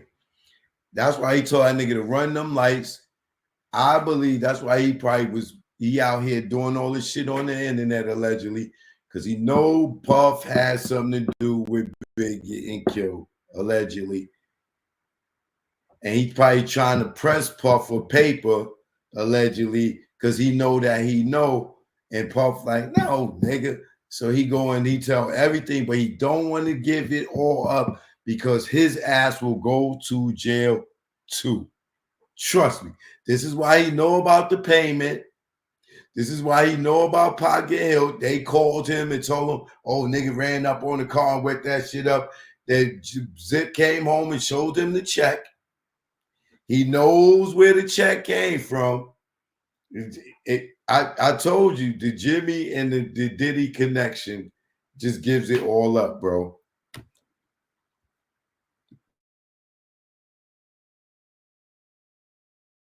Mr. Blanken says, that's why you're worth your weight in gold. You understand me. Here's a little something for you to take care of my people. Blank smiles. Sean, I love you, baby. You know I got your back. Your problems are my problems. I'll make sure to have my people take care of your people. I need to get out of here. This is crazy. I attempted to leave again. Sean, I want to get to Quincy before he wakes up. Sean looked at me, responding.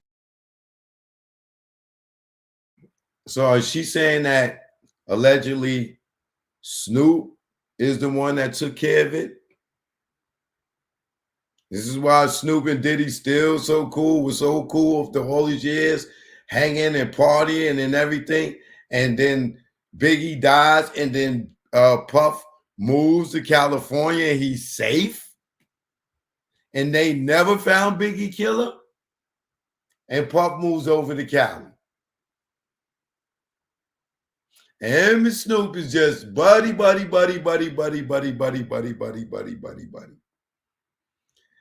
Okay. If for entertainment purposes, okay. And let's not forget that Biggie got Snoop trailer shot up in New York. And I guess Snoop was just so kind-hearted that he just forgave him. It's getting late. Give him a kiss for me. I'm going to get out of here. Thank you, God. Blank, always with something to say. I'd love to meet the little tyke sometime. Not a chance in hell. Something about this guy creeps me out. I forced a smile. That'd be great. I made my exit. Chapter 10. The Lies You Tell. At this point, the relationship between Sean and I had been off and on for quite a while. We were off at this point. He had put his hands on me again. And let's not forget that I don't even think it was even 2 years ago, Puff and Snoop was talking about doing the Bad Boy Death Row collaboration. Y'all remember that? Until they got feedback from the public, like, we don't want to see that. No, niggas is dead. We understand y'all niggas is cool, but niggas is dead. No, we don't want to see the Bad Boy Death Row collaboration. Because even Snoop went on Drink Champs and talked about the Bad Boy Death Row collaboration. These niggas is cool, huh? This time, for something that didn't even happen. It was all in his head.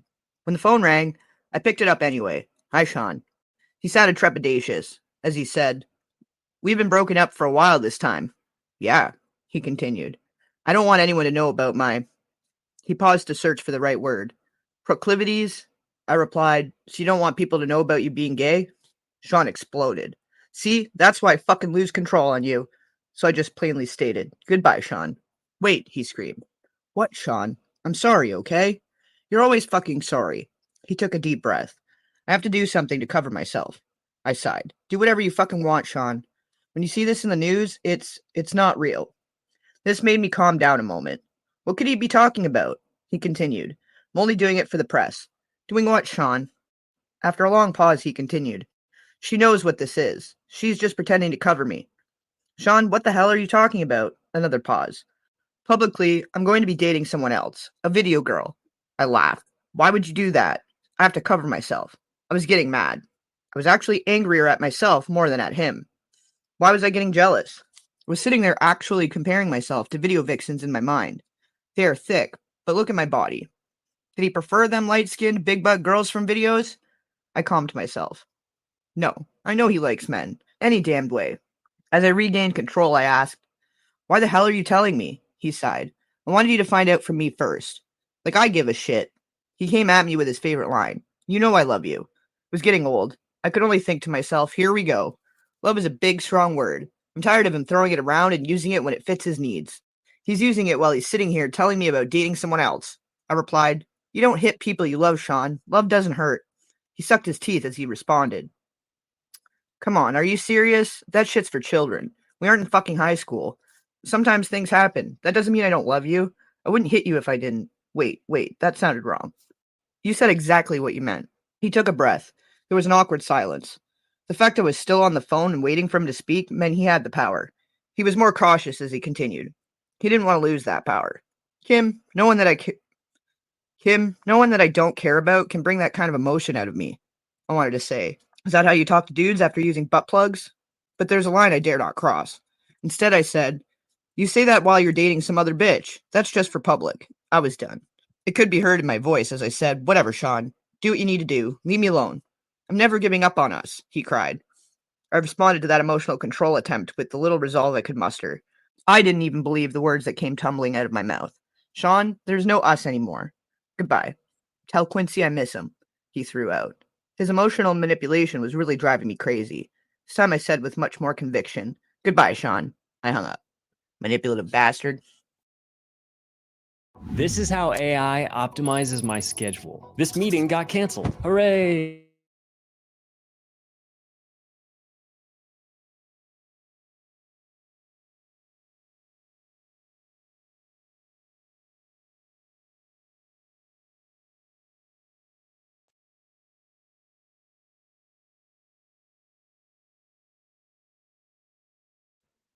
Chapter 11. Mo Problems. For a while, I was actually happy to see Sean gone. I was getting older, and the sex parties were out of control. It was getting time for me to slow down. Quincy was getting older. I knew that if I kept going, the rumors circulating were going to eventually find a way to get back to him. What will he think of me? Chris is about to take his trip to California. I didn't know exactly what was going to happen out there, but I felt like Tiana Wallace was about to be an orphan. I knew I didn't want any ties to that. As I was sitting there contemplating all of this in my robe, sipping my wine on this Friday evening, my doorbell rings. I was not expecting company. I opened the door and found Sean. My heart skipped a beat. I was shocked, but recovered quickly. I forced a smile and told him with a slightly slurred speech, hey, come on in. Shit, I am way more intoxicated than I thought. Sean entered, looking around suspiciously, then turned to me and smiled, saying, you haven't been returning my calls. I just wanted to make sure you're okay. I'm fine. He obviously was not here out of concern. He was checking to see who was here. Sean was controlling like that. Yes, even though we were not together and he was dating someone else. He started to make his way to the living room. I attempted to put a quick end to the visit, but it came out a little more directly than I intended. So, since you can see I'm fine, you can let me go to bed now. Part of me wanted him to stay. As he entered the living room, I was forced to follow. Sean was very direct with his next inquiry. Is someone else waiting for you? No. But Sean, we're not together. You're dating someone else. I can fuck whoever I choose. With this, Sean became irate. He fiercely slammed me to the ground. Then he pulled out a .22 and sat it on the end of the table. He turned to me calmly. I was scared. My voice quivered as I pled to him. Sean, please stop. Quincy is here. How did we get here? How did we get to the point that he was in my living room threatening me with a gun? He knelt on one knee and got right in my face to say, "You're mine. You don't have a choice in that now. I can't live without you." He stood up, composing himself. I was terrified as I whimpered, "Sean, that's not love." Sean picked up his gun and cocked it. He looked at me almost thoughtfully and asked, "Have you ever heard, if I can't have you, no one can?" "Sean, please don't. Please. Quincy will hear." Sean smiled and put the gun away, saying, "Oh, this is just for dramatic effect. I would never shoot you. If I was going to kill you, no one will trace it to me. You know how many people I've had to take care of over the years? It would be quiet. Something in your food or drink. Something that will never get back to me. I wouldn't shoot you. You understand?" I could only nod, tears flowing down my cheeks. He looked at me thoughtfully. As he reached down to help me up, I could do nothing but agree. He is a terrifying monster. Now he wanted to smooth it over, and I had to go along with it. What else could I do? "Listen, baby, I don't ever want to hurt you. You know I really love you, or I would have moved on. Thinking about living my life without you is just too hard. If someone ever tried to hurt you, I'd kill them." My back hurt from where I hit it on the table when he shoved me. All I could do as he helped me up was nod that I understood through my streaming tears, which he wiped. He looked towards Quincy's room. "Let me say goodnight." "No, Sean, please. Thinking quickly, he has to get up in the morning." Sean looked at me with an unreadable look. He was studying me. "Okay, I'm gonna go." Nervously, I walked into the front door. "This is over, thank God." He kissed me. I didn't want him touching me, but I couldn't refuse. "Kiss Quincy for me." I tried to keep my composure as I replied, "Sure, Sean." He opened the door to leave. The bodyguard that was waiting outside escorted him to the car. This was far worse than I realized. Why would he need a bodyguard at my front door? How was he anticipating this to go? After I shut the door, I had another drink. For tonight, the nightmare was over. I sipped on my wine and cried. The next few days, he sent dozens of flowers. He brought Quincy expensive toys. He wanted me to keep his secret. I'm trapped. He has the authorities under his thumb. I can't go to them. This is like a gangster movie. How high up does his power go? How far is his reach? The FBI? The CIA? Who is not corrupted or won't get silenced by their upper chain of command? Can anyone help me and my child? He found his way back to my bed. I had no choice. Chapter 12. A Mama's Love. The calamity that ensued behind the death of Biggie shook the East Coast. It rocked me as well. Sean could have stopped it. He was complicit in it. He was a contributor. He knew it was going to happen and didn't stop it. This was his friend. No, they were not nearly as close as Sean would have the public believe, but still, as far as Sean was concerned, we were great. To the public, we were just having the off and on relationship of normal people, and I probably just seemed like a money-hungry hoe. But the truth is, I just got used to not having a choice. Today, I recognized it for what it was: Stockholm Syndrome. I was at his beck and call, and had become comfortable with it. Quincy had everything he could ever want, with the exception, of course, of a normal parental figure. That is why this chapter is so powerful for me. A mother's love is so real. One night I was out with my boyfriend. Yes, we were on again. And we were joined for dinner by none other than Miss Wallace. Sean looked over, as security allowed Miss Wallace to approach the table and sit. Miss Wallace spoke with a smile. "Hello, Sean. Hi, Kim." I smiled the best I could. What a situation. At the end of the day, Donald Trump wants more tax cuts.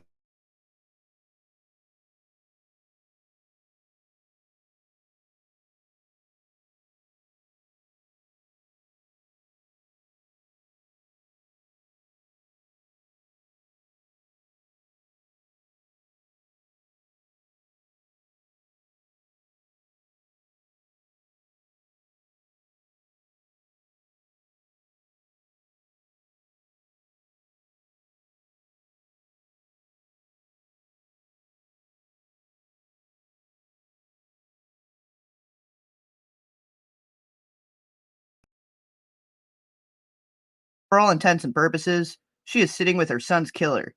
I hope my voice didn't betray my feelings as I said, "Hi, Ms. Wallace." Sean smiled also, as he said, "Hello, Ms. Wallace. What can I do for you?" When I got your call, it sounded urgent. He was able to appear as if he was smiling warmly. This was the creepiest situation of my entire life. She looked at Sean with pleading eyes. "I know this isn't your problem, but things have gotten kind of hard. I was hoping that you could send some of that money Chris made with you, this way." Sean shook his head. "That's not something I can just do. There are attorneys and accountants. Can I maybe help you out with a little something to get you past the hump?" Sean reached into his pocket to dig for his wallet. "I haven't even seen how much Chris left. It's going on 2 years. Just how long is this going to take?" Sean sighed as he replied, "These things are difficult, Mrs. Wallace. I don't know. The attorneys don't make this easy. Ms. Wallace pushed further. I don't understand what's so difficult. He worked for you. He made his money. Where is it? Sean shook his head as if saddened by what he was saying as he continued. It's not like I can just give you his money. You're entitled to certain amounts, and they're just trying to figure out what that amount is. I don't mean to sound cruel, but it wouldn't be fair to me to just give you tons of money. You got rich off my son, and now you're keeping all of his money. Sean kept as cool as he replied, I'm afraid business isn't that cut and dry, Ms. Wallace. I paid for publishing, publicity. I mean, in all actuality, it's going to be straightforward. Ms. Wallace, Chris probably owed me money. I won't know until it's all worked out. The anger in Ms. Wallace's voice barely overshadowed the pain, or perhaps it magnified it as she uttered the only words she could muster. You bastard. Sean didn't flinch. He just said, look at the contract. I'm honestly trying to get him as much as possible out of it, but I have investors. I can't just take money that doesn't belong to him and start giving it away. Miss Wallace exploded in response. You know good and well, Chris didn't owe you a damn thing. Sean stared her straight in the eye unwaveringly and said he would have started making a profit after a few years. His money, until his album sales paid for studio time, music videos, publishing, and marketing, would have come from doing shows. I'm sorry he isn't here to make that money. I miss him. Her response was deadpan. Did you kill my son?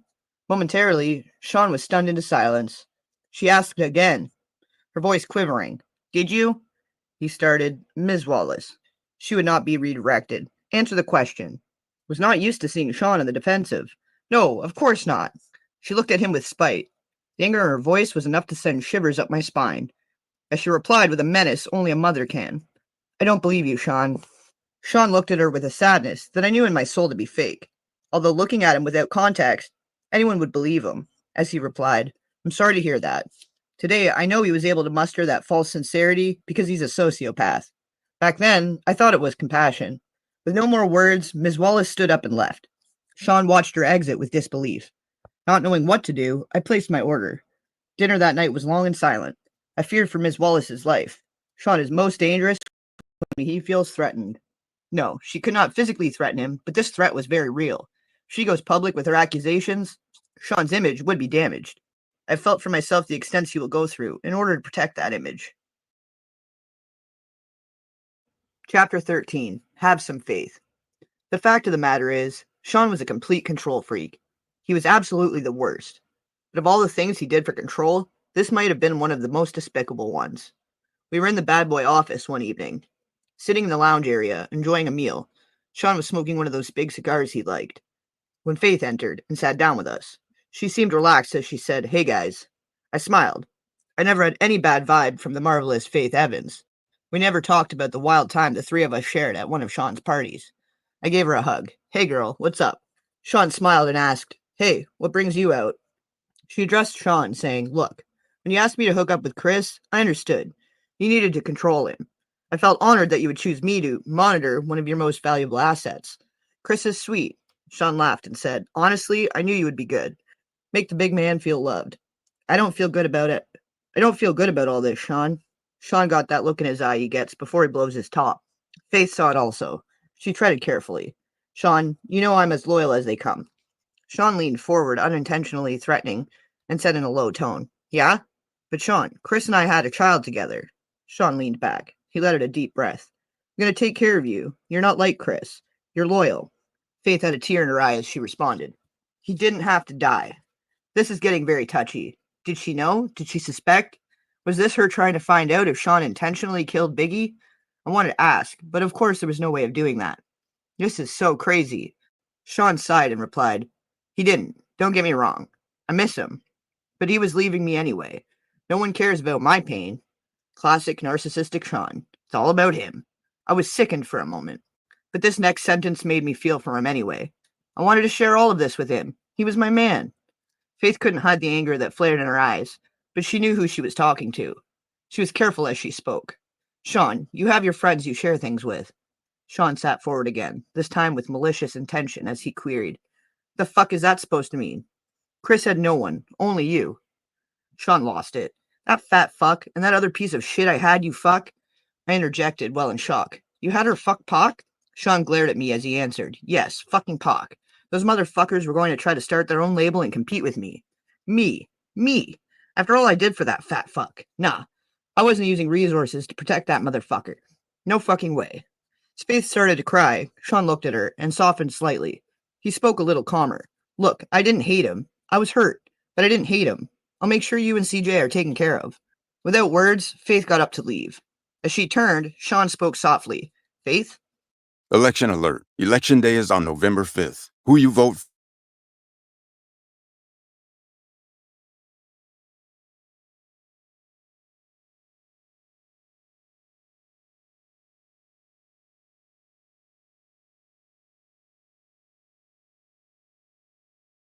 AI.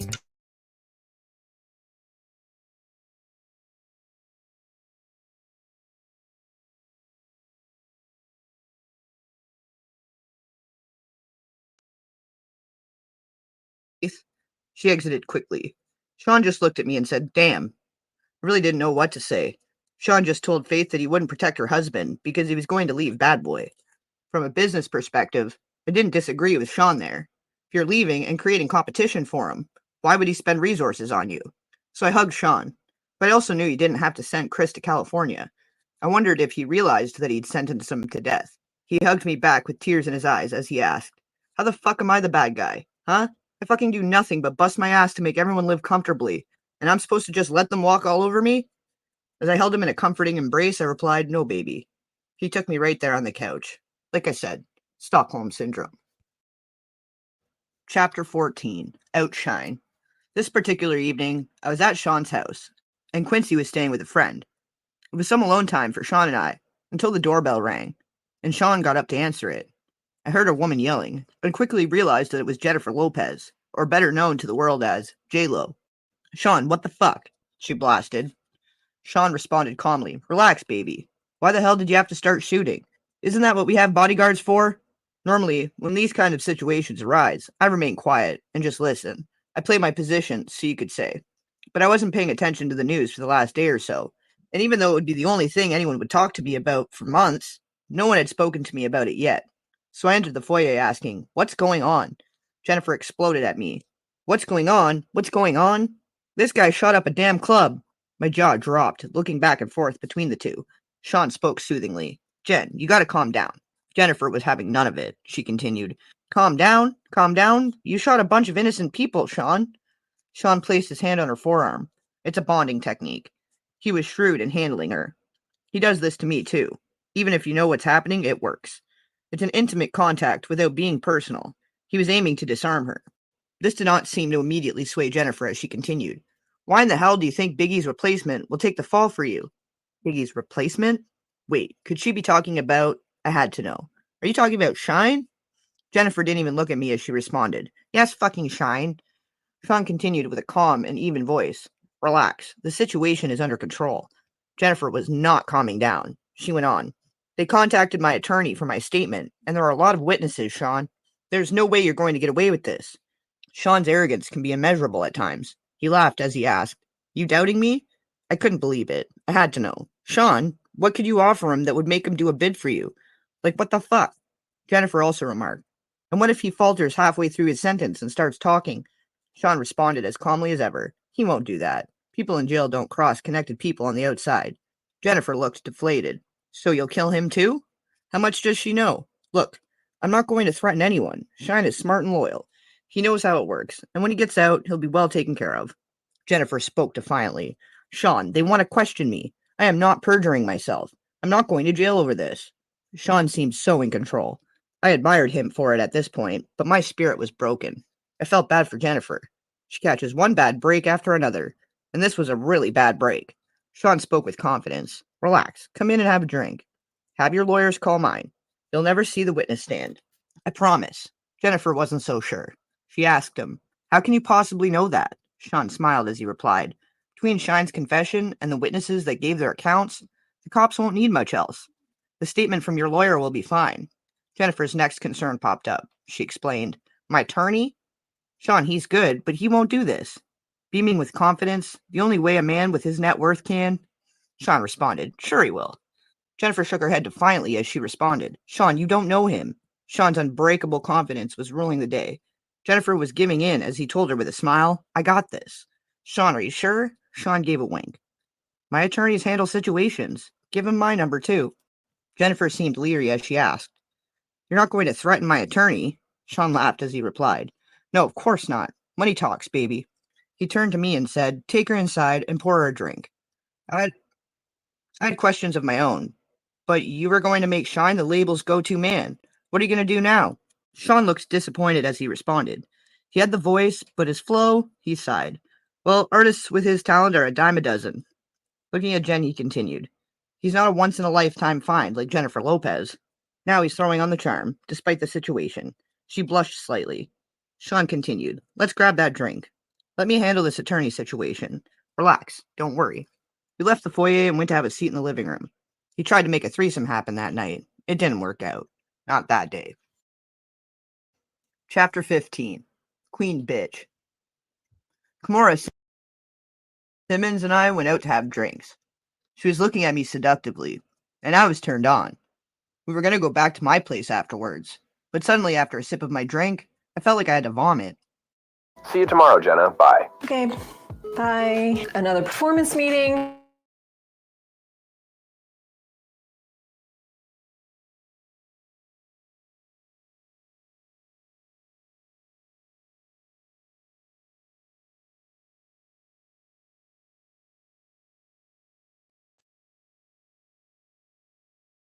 Excused myself and barely made it to the ladies' room. When I came back, Kimura asked, You feeling okay? I'm fine. I've been under the weather the last couple of days. I think I'll head home. She said, Your breasts are looking kind of plump there, girl.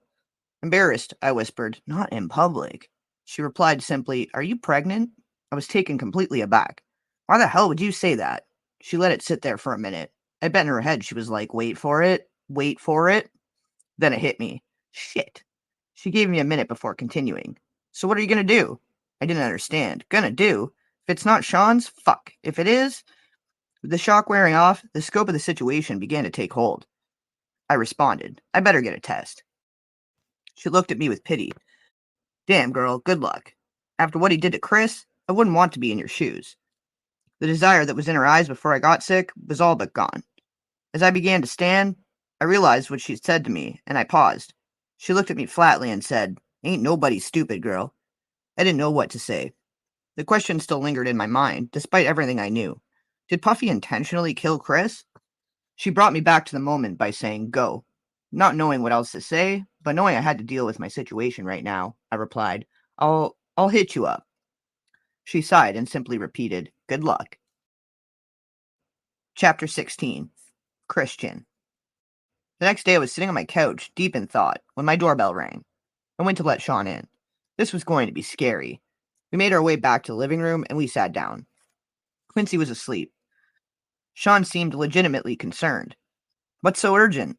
I didn't know what else to do. I just blurted it out. I'm pregnant. The air in the room was as thick as J-Lo. He was quiet. What is he thinking? He asked the obvious question. Are you sure? I spoke rapidly. I was on the pill. I'll get rid of it. I'm sorry. I just wanted you to know. It's wonderful. This is great. I was so confused. Huh? You're not mad? He laughed. Mad? No. Why would I be mad at this wonderful news? I'm going to be a dad, with the woman I love, bearing my child. What could possibly be better? He jumped right on the phone and called one of his besties. I could hear Will Smith congratulating him. Sean said, Yeah, definitely. Hold on, Kim, baby. I was still in awe of the fact that he didn't get angry. And yes, I will admit, I was sure he was going to hit me. So it was with relief when I replied, Yes? He told me excitedly, We gotta have a party. His excitement was contagious. I was getting really excited too. Yes, a gender reveal, and he cut me off. Yes, of course, we're doing all of that, but everyone is going to want to sleep with you right before you give birth. My heart sank in my chest. Everybody is going to want what? Sean went on with the same excitement. Well, not everybody, you know. Will, Jada, blank. Sean, I'm having your baby. He verbally waved me off. It'll be fine. I couldn't help myself. I just started crying. Sean grew quiet on the phone, then spoke low. I'll call you back. He hung up and took me by the hand. Baby, I never ask anything from you. I tried to see him through the tears streaming down my face. I couldn't believe the words coming out of his mouth. I tried to speak. Sean. He cut me off. I provide everything anyone could ever want. Do you want for anything? Sobbing, I replied, No, but... He continued. This is the kind of thing I have to do in order to continue giving you this comfortable lifestyle, where you live in the lap of luxury. and get to be on TV shows and in movies. I know you don't want this, but do you want all of this to go away? A whimper is all I could manage. No, he continued softly. Then we gotta do this. But Sean, I don't believe in all this spiritual crazy shit. You got here because you're brilliant, not because of the sex parties. He replied, Do you trust me? I did. My soul was so broken. I did, I responded. Yes. And best believe the spiritual shit she talking about is not Christianity.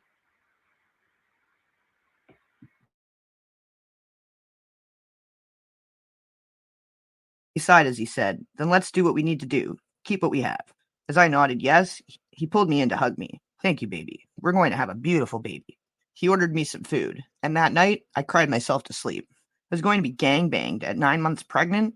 I want my children out of this life. My child's going to have a good, biblical name, a heavy Christian name. They are not going to take his soul. Chapter 17, Broken Promises. I don't know how this managed to stay out of the media for so long, but Sean got to the point where he was incredibly abusive, and only his inner circle knew about it. The artists were all too afraid of him to say anything. He had gained so much power. No one would say anything. Puff Daddy was a kingpin. This Monday afternoon, Quincy was in school, and our son Christian was with the nanny, and I still had to make a living. I still loved the camera, and had just been cast for a new movie. Sean was coming over to celebrate with me, just the two of us. I was in the bathroom when he came in. We were supposed to go out for dinner, but he was in a foul mood. Sean yelled, What the fuck? I'd have to walk on eggshells as I came out of the bathroom, but I found him holding flowers, so I smiled. You brought me flowers. Sean yelled, No. So who the fuck are they from? I was bewildered, and I told him, I don't know, probably just a fan. He threw the attached card at me. I picked it up to read it. He slapped me so hard I hit the ground. Sean yelled, Who the fuck were you with the other night? I looked down at the card that was laying on the ground next to me, and it read, The other night was amazing. We must do it again. Shit, I tried to explain. Sean. He threw the flowers at me. That's not how this works. You have my child. You don't touch anyone unless I allow it. I yelled back. It was just coffee with the producer. I'm an electrician, and I've voted Republican in the past, but I cannot.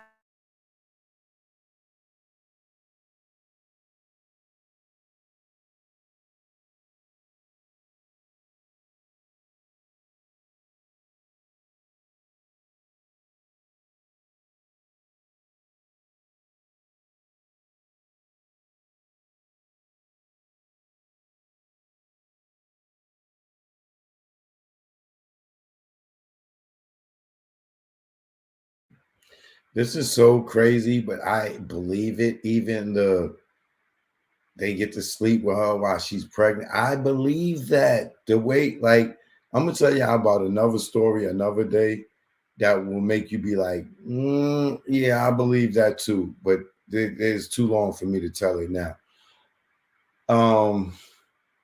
But I've been telling you over the years, it's like Rumpelstiltskin, like in the industry where you in that club and you have a kid, it's like you got to give your kid up to them. I didn't think he got this goddamn crazy. I can see there's where the embellishments, because people don't write their thoughts down as an author, but it's the distinction of what's particularly that only a person witnessing could describe. Exactly. I get that. Thanks for the super chat too.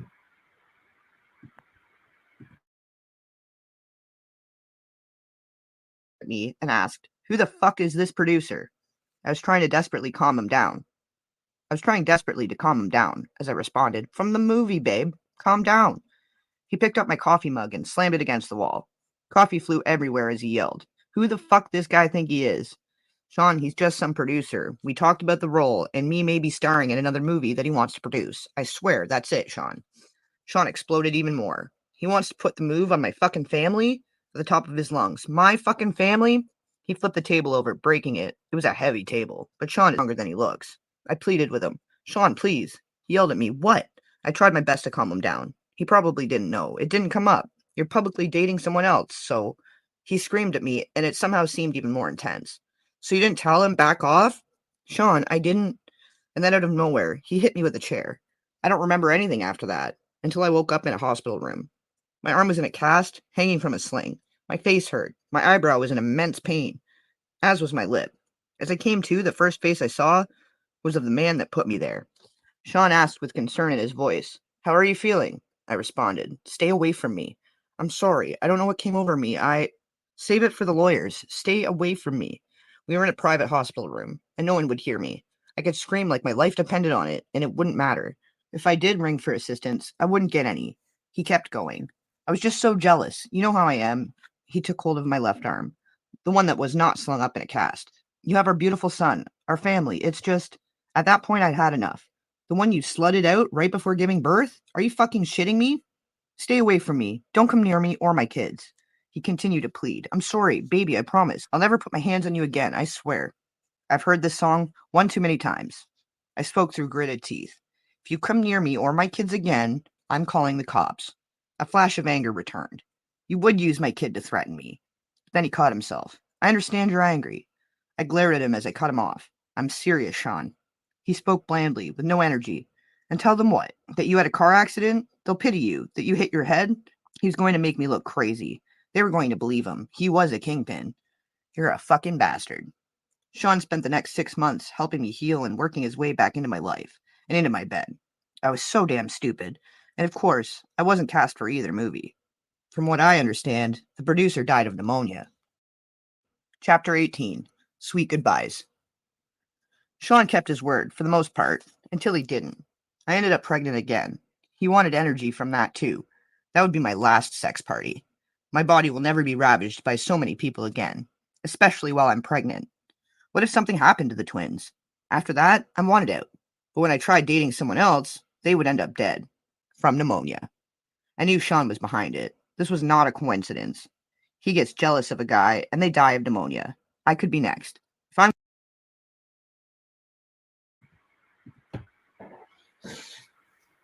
Remember, y'all, I told y'all about my man would not let me F with Kim, bro. He was too adamant. And now I'm about to call that nigga like, "Yo, bro, why you didn't let me mess with her? What did you know?"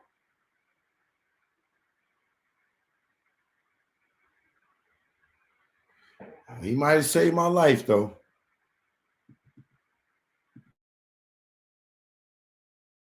going to get out of this alive, I'm going to have to do something to make him stay away from me. I had a plan, but it was dangerous. Sean has a vault where he keeps videotapes of all his conquests. I started sleeping with him again. After he falls asleep, as he was starting to drink heavily, I would get into the vault and get a couple of the tapes, take them home, make copies, and swap them for the next set of tapes a few days later. It took weeks to get them all copied, and he never knew that I had them. This was my way out. Some of the tapes had things I would never have expected.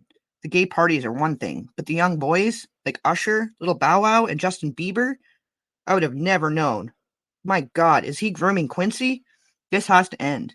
I invited him over one day to confront him and put an end to our on-again, off-again relationship. He had entered my home unannounced for the last time.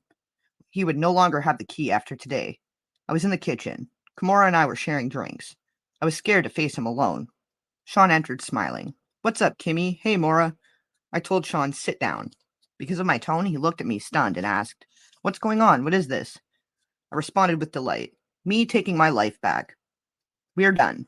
He answered, "Hold on. Wait a minute." I was so excited that I wasn't hearing any of it. I shouted at him, "No, no, no more. This is fucking over." He looked confused as he asked, "Where is this all coming from?" With disgust, I said, "I got the footage, Sean." He looked even more confused as he inquired, "What are you talking about?" Kimura said with revulsion, "Usher too?" Sean said, "Wait, what the fuck is going on?" Sean stood aggressively, and Kimura responded, "Don't make me call the cops."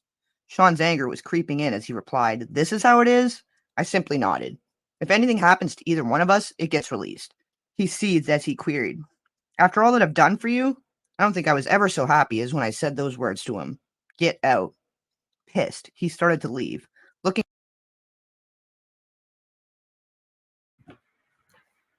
Now, if there's any truth to this, then allegedly that's why she's dead, bro. Trust me. If there's any truth to what she just said or read, that Kim told him, yo, nigga, I went and got those. I made copies of your tapes and threatened him. Bro.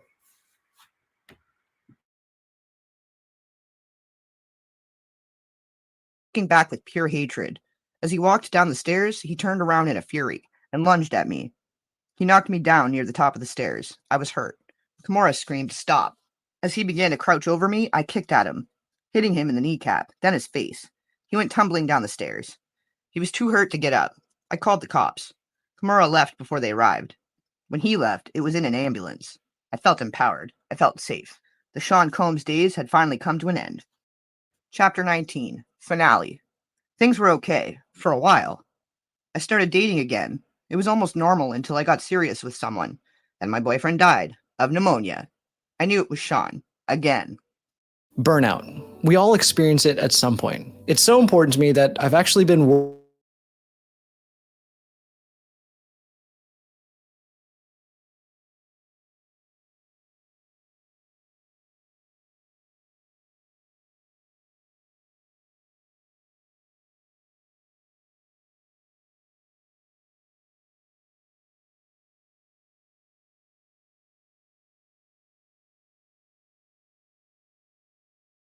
The Sean Combs had finally come to an end. Chapter 19, Finale. Things were okay, for a while. I started dating again. It was almost normal until I got serious with someone, and my boyfriend died of pneumonia. I knew it was Sean, again. That's when I decided to write this book. A few days ago, my home was burglarized. Only laptops were stolen. I know it was that bastard, or his goons. Of course, I had a copy in the cloud. I was able to easily download here onto this new computer. As I continue to write now, I'll send this into the cloud as well. I'll send out copies via email, and my Google Drive password will be attached, so the missing chapters can be accessed. This book must get out. There are so many more chapters to add. This outline is a great start. I have to organize the rest of the chapters and add them in, little by little. I plan on spending today working on exactly that. I'm not feeling very well. Thank God the kids aren't here this weekend, so I can rest. I called Kimura to cancel our tentative plans for a meetup. When I spoke to her, she said, "Girl, that doesn't sound like the flu. You want to go to the hospital?" That didn't immediately alarm me. I just need some rest, I told her, and quickly got off the phone. But why can't I get my doctor? Why won't he pick up the phone? Oh no. I called Sean from my bedroom, where I'm lying in my bed. All I could think about was the kids, my babies who are with this monster, the man that I now suspect of having done this to me. Sean picked up, with an air of superiority in his tone, to let me know it was too late for me. He spoke confidently into the phone. "Hello?" I screamed at him. "You bastard. I have your fucking children." "What are you talking about? The kids are with me," he replied with a mocking innocence. "There's literally nothing I can do. I can only ask, did you ever love me?" Instead of answering the question, he responded, "The most important thing to me in the world is loyalty." I couldn't believe it. I had to ask, even though I understood. "What the fuck does that mean?" With the same feigned innocence, he mocked. "Kim, is something wrong?" He was going to continue this game to the bitter end. I asked one last time, "How could you?" Again, with the narcissism I had now come to despise, he responded, "How could I? Do what? I gave you everything. You went to someone else. You left me just like everyone else did. You ask, how could I? How could I what?" I yelled, "Look what you did to everyone around you." There was only anger in his response. "So you're saying everyone leaves because of how I am? And you were going to expose me?" He had me burglarized. I knew it. I shouldn't have threatened him. I should have just published the book.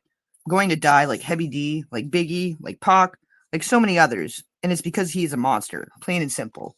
Before hanging up, I simply say, "That's not the only copy, you fuck."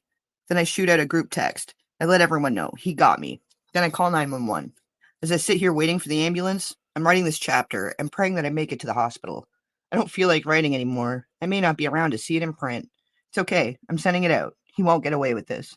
I will have my say, my final words. Sean Combs will get exposed, even if I lose my life doing it. My kids have always been my most cherished possessions. I want the world to know that. But more importantly, I want them to know.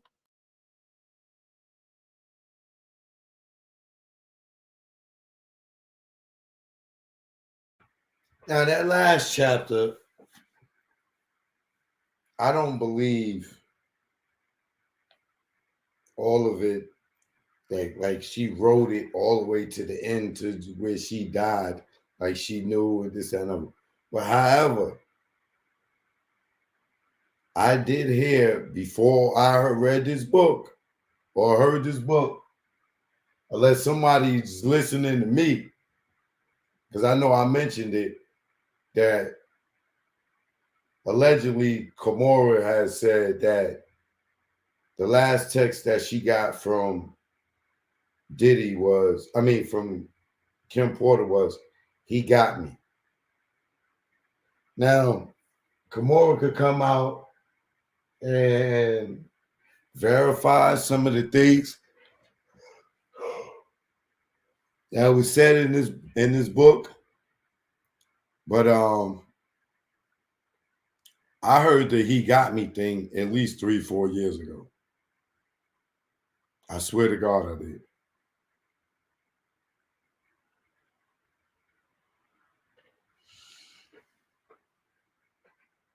I don't know if Kim just had like a diary or a journal, and then somebody took the journal and added a little here and there and put this story together.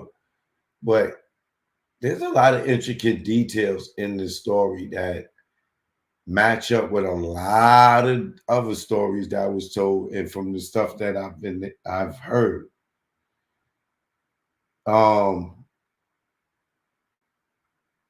If you put that book on the scale, I'm going to say the truth is going to tip the scale. I believe it's more truth than fake. You know what I'm saying? But like I said, that was just entertainment on my behalf. You know, I use that in fair use just for research and everything. But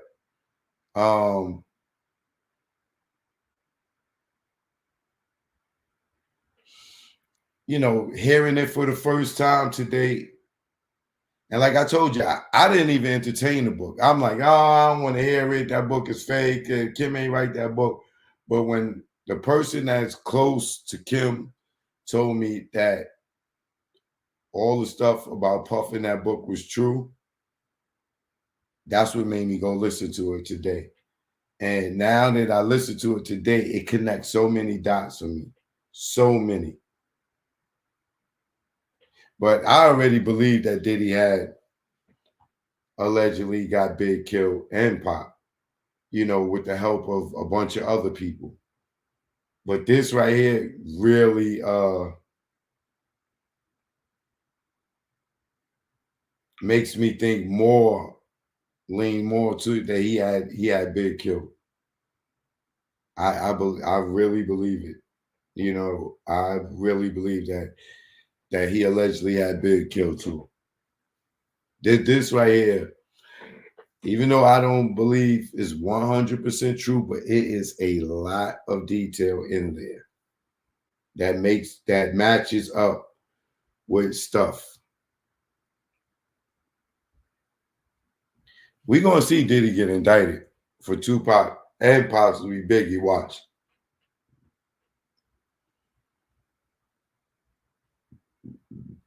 And if they got that stuff from that dude Courtney and it's authentic, Diddy ain't going to trial May 2025.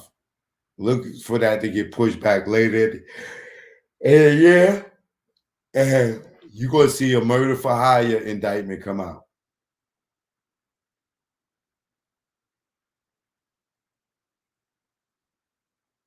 Wow. Wow.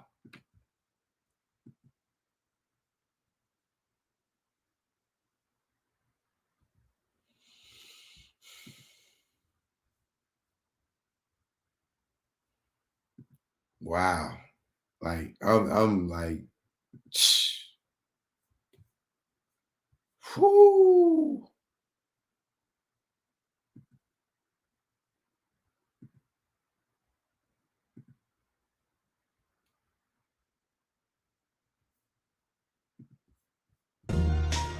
Yo, yeah.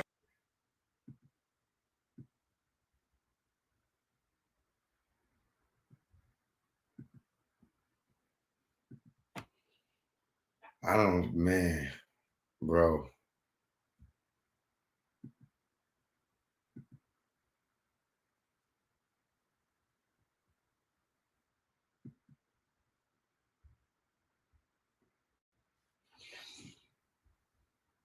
This is so deep, man.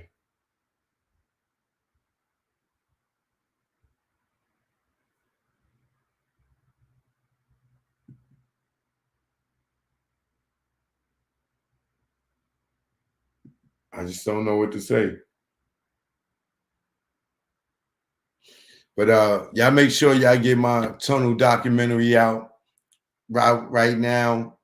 Amazon Prime, Apple TV, Stash Movies right here on YouTube. Put it in the hip hop nucleus. You know, they go to artwork. You'll see it up there. All right. It's on Tubi, Apple TV, Amazon Prime, Stash Movies, Cluster.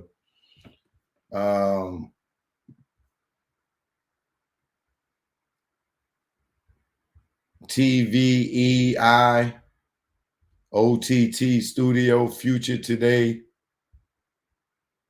You know, wherever you watch your joints at. All right.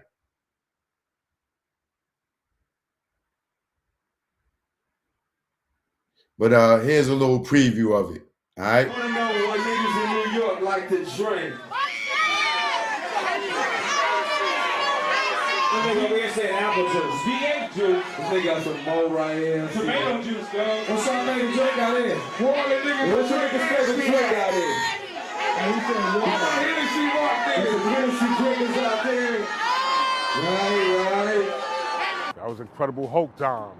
You know what I'm saying? That was the drink of choice back then. Incredible Hulk? Incredible Hulk, that's what we used to rock. That was absolutely my drink. For like 2 years, that's all I drank. Thug Passion. The Hennessy. Especially when they came out with the Red Alizé. Get Remy, Red Alizé. Hennessy. Henny first, then we converted to Gavassier. Henny. Straight Hennessy. Colleagues used to be Beck's. I was Jack Daniels. Remy and Alizé, but Remy. Double shots of Remy, baby. Shout out to Patrick. You already know. Patrick, every week, my boys, we was all good. Bottles was super cheap all night. He the homie. Some nights we would sell out of champagne. We'd have to drive over to Jersey to get more champagne. That's how busy it would be. Anytime there were big crews inside, each member of the crew would have a bottle of champagne. If they saw another crew, they would send an entire crew bottles of champagne. That's the original buying out the ball spot. I can't even say a handful of niggas buy out the tunnel bar. We would always open the bar. Now, when I mean open the bar would be open for an hour on us, FUBU. Hold on. It's David John from FUBU, and this motherfucker is hot tonight. For real. We're gonna show the SNOOP Dr. Dre exhibit how East Coast niggas do it. You ain't never gonna see no designer do the shit we about to do. If you ever been to our parties, you know how we set it off. I'm gonna get it all loosened up for y'all fellas in here, cause I'm gonna open the motherfucking bar for all the ladies. Word up. Oh, the bar is now open for all the motherfucking ladies. Free drinks on FUBU, baby. I remember LL came in one night, bought out the bar like 25 grand, whatever, because he was supposed to perform. Everybody expected him to perform. He's like, nah, and he just compensated, I guess, by buying out the bar. Everybody in the club can drink what they want for an hour. Drinks is on L. Let's get down, baby. Do your thing. Puff and just a whole bunch of dudes just from the hood would buy that bar out. We did it because we were giving back to the people. I paid $50 for a jar of orange juice, for a craft of orange juice. $50. I was like, look, I was with my peoples. I got like 3 bottles. And the thing about also too, there was no bar. Let's go sit in our section. Your section was that little carved out spot at the bar, and you had to have at least a couple people guarding your bottles. Well, that bottle service nonsense today, that's a different story. Nah, it was no such thing about a sparkler. If you have 1 or 2 bottles and the sparks flying, the shit looks stupid as hell, if you ask me. The bar was always beautiful. It's just that some nights you got it good, some nights you didn't. You might get fake alcohol. Bartenders might have got counterfeit. They would charge extra money on Sunday nights because people wouldn't tip. So they had to add the tip to the price. Easily every night, man, they'd clear about 150 grand cash at that bar or better.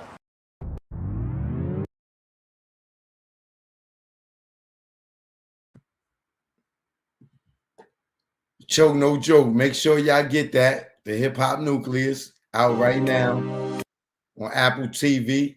All right. You know what it is, man.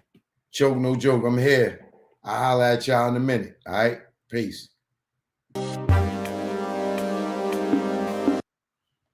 And I just dropped the link for anybody that want to watch the Tunnel documentary, the Hip Hop Nucleus. That's the link right there. You can watch it for free.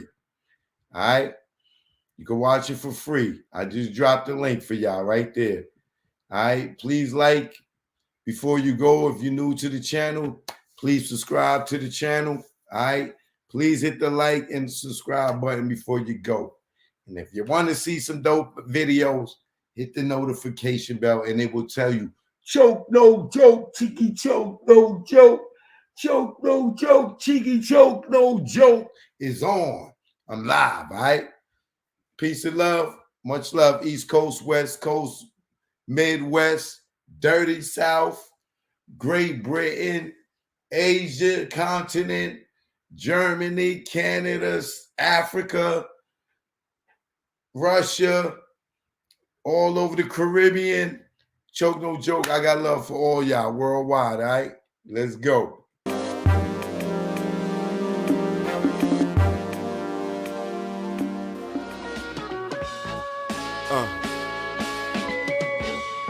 This go out to all the PJs around the world. Either one. Nah, way back. Sound back. Niggas and guns. Yeah. Let's go. Choke, no joke. It's all the projects in the world. You ever been to a project barbecue? Yes, I have. Played the half. Extra hours for more cash. You go half on that coke and yak. Get to the block cause it get packed. Little babies, adults or crack. We feed them too, we don't pump like that. Plus it's like us, giving back. And they sales is the reason why we got so many packs of chicken. The hood not missing. Muslims said don't put pork on chicken. They got on Al about that, they thought he didn't listen. He wasn't been touched from them government missions. But they forget that when they bite that chicken, this is when the players get knocked, cause it's hot out. The sexy show out, glowing with the back glass on the mouth. She see you with the next chick, then she them out. Hustlers them out, just for nothing. Bustin' for attention, just dumbin'. Cause we know y'all ain't bustin' nothing. You ever been to a project barbecue? Kiss sprinklers, deep thinkers, playing chess, our heads on your left, blowing gas. My Puerto Ricans playing handball, Miguel and Heck on the court. Niggas wanna be like Mike. Life's a box of chocolates, you're riding a pipe, playing the bench, kids on the fence. Watch your po-po, chase Prince. Don't dismiss your brethren for dumb shit. Keep it gangster, them shit where you live. 12-1 right up in your crib. You never been nowhere, where else could you live? What's that? That's gangsta boo coming through. Throwing it up, fucking his muffler up. Scraping the concrete with Willie's so sweet. He got escorted by the chief of police from 233rd Laconia to Gun Hill Road. Got knocked, didn't tell like Joe.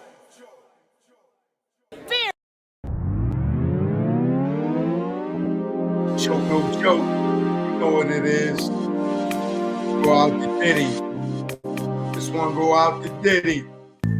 Check it out. Choke, no joke. Learn from mistakes. DJ S&S the Great. It ain't no telling you be a first-time felon. No telling when you be a first-time felon. It ain't no telling you be a first-time felon. No telling when you be a first-time felon. Best day of my life, no sleep all night. Broke day for weeks, my cash was right.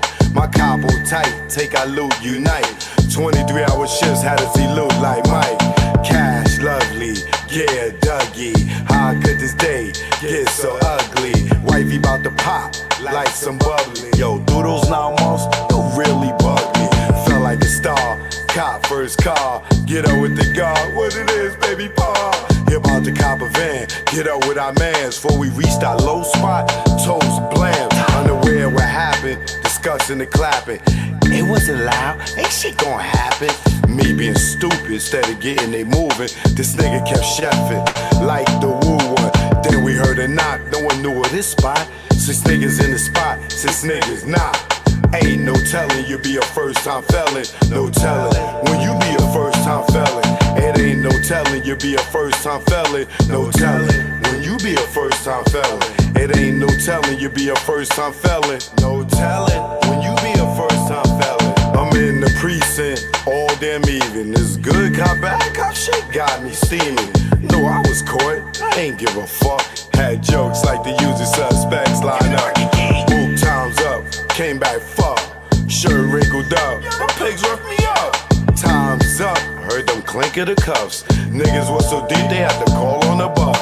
Everybody that checks outside waiting on us like ghetto celebs. Our cells ain't plush. 5 in the book and gave a whooping. He never forget, they gotta be split. Up in the courtroom, they cause it ruckus. Everybody in the jacks waiting on us. Try to bail us out, that thought got thrown out. Bill one so high, I couldn't bear half a nigga out. Hopped out, that's what first fell in the bow. Back on the bus, Rikers the row. Wifey in the courtroom crying out. We love y'all with tears running in their mouth. It ain't no telling you be a first time felon, no telling. When you be a first time felon, it ain't no telling you be a first time felon, no telling. When you be a first time felon. No joke out here in DR. My man Delvin, see him? Yeah. In Dominican Republic. Alright? Yeah. We here. Yeah. Joke, no joke. Primo, you ain't wanna give me no beat, so I'm stealing one.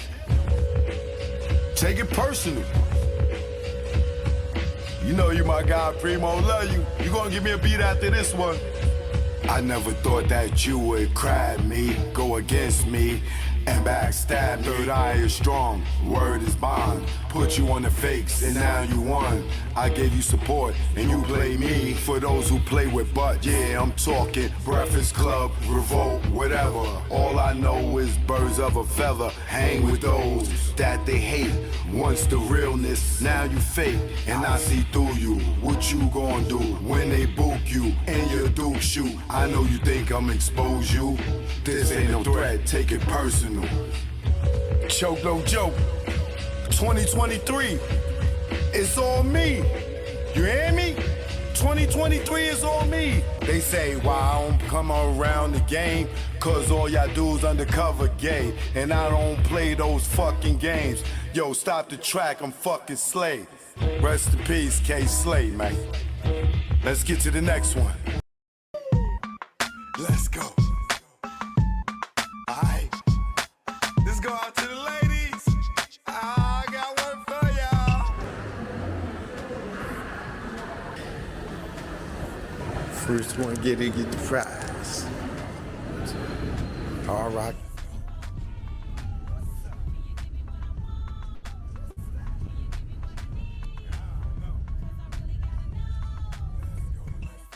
In my room, pissy or boom, alarm clock banging, big tune. Stuck, forgot I laid up with Katina. Kick freak shit like Adina. Please her, even when she being a teaser, Eldita. Now they call her Knock Nita. How I meet her? Oh yeah, Dalila. Had that ass jumping like the fever. Hit it once, real chick won't front. Heard my name in the jungle, went for the hunt. Don't beat around the bush, you scared of thorns. Days you waste, we can get it on. Word bond like James Todd Smith. Doing it in the back of my whip. Who you with like Jigga? Ain't no nigga. Blow your back out like this nigga. Love is love. Holy crap. It's looking beautiful out here. Water looking a little rough. But I'm here, baby. I'll holler back to y'all in a second. Let me get undressed. Shanita, I had to eat her at daddy house where I greet her. She made me shiver, quiver. To this day, a nigga still dig her. A dime after you hit it 5 times. Her by your side make any nigga shine. Walk with a pack, niggas be acting disrespectful and shit like they tough like acting. Take her to the beach, bathing suit sweet like candy, intoxicating like brand. My baby, drives me crazy, makes me lazy to the bone. Play my lap at the throne. Next king, believe me, lyrical see me at my windshield with the squeeze. I heard hip hop like the death for easy. As you can see, we here back in the Hard Rock Cafe. They done turned it up. Look how they doing the dinner tonight. Look at this. It smells so good out here, I'm telling you. Sinead, make any cat day, okay? No one freak me this way. Had me tied up, my way and lied up. If it was a stick, no way I rise up. Time's up. She said don't move. Suck my lips, said don't fuck up the groove. Blinking crazy, the blindfold move. Smell something sweet across my lips and move. Here, bite this, tell me what it is. And friend, you can get these skins. Strawberries, untie me in a hurry. Dig you out like you Halle Berry. She said, hey, you gonna give me what I want? what's that? You gonna give me what I need? I don't know. I really gotta know. Let's go, let's go. Hey, what's up? Can you give me what I want? What's that? Can you give me what I need? I don't know. Cause I really gotta know. Let's go, let's go. Hey, what's up? Can you give me what I want? What's that? Can you give me what I need? I don't know. Cause I really gotta know. Let's go, let's go. Choke no joke. You already know. Y'all know I love that cooch. You know what this is. I love that cooch. Yeah. It's an A thing. Sweet, clean cooch. Let's go. Yo, what's up? My nuts when I wake up. Got morning wood and I just bust one. And mahogany, I'm Ron Isley. Between the sheets, she want to ski and just shout with me with what I thought was pee. She rolled the D and her water broke B. Not pregnant, but baptized me. I'm down for more love, but change the sheet. She said, please, I want more. Next thing I know, mattress dripping the floor from her juices. Oral had me stoned. Had a Corinne and Medusa in one. And when I look in her eyes, between her thighs, I tell you no lie, ain't shit won't buy. I rob and take it for me to taste it. Red Lobster, pussy, biscuit, freshly baked. Eat that coochie all night. She sprayed my face like Shook Sprite. I love her. I eat her coochie all night. She sprayed my face like Shook Sprite. I love her.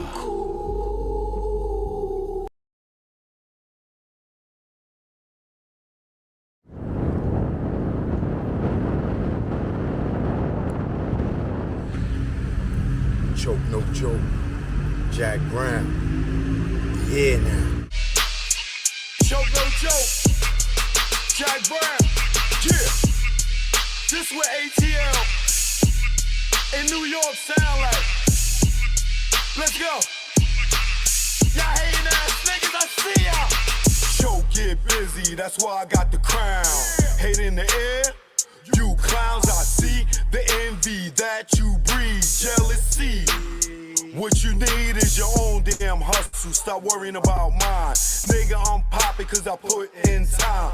Came out modeling, camera in hand. Still get busy with the mic in hand. Streets pulled out, niggas got sprayed. Niggas turn on you when they see you get paid. The intimidation in your face. Where's the love? What's taking place? You want my gold and my ducats. Cause my money overflowing out of buckets. Shot him in public, made people holler. Scar on his face for the money and the power. I'm the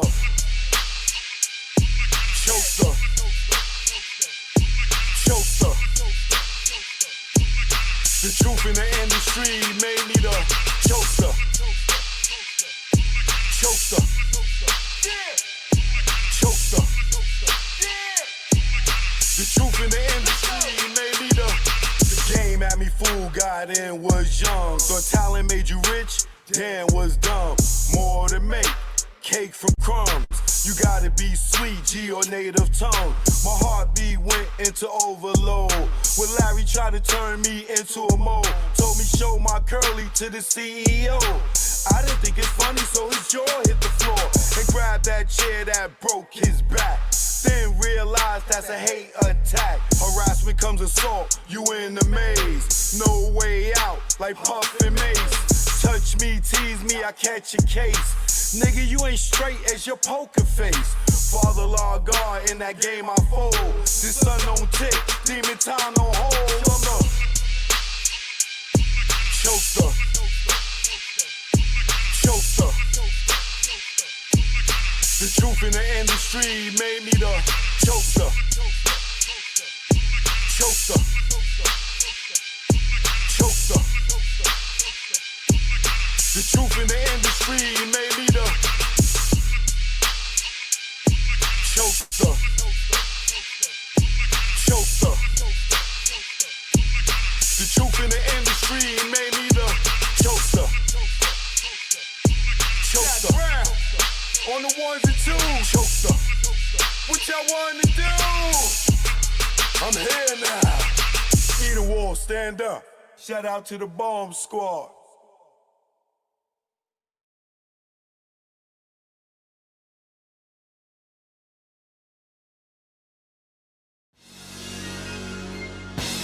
Stay the hell. Don't follow those cats. The niggas that be on the gram. Tell them, boy, what they doing. Choke, no joke. You know what it is. Yo, y'all niggas better stay DL. Down low.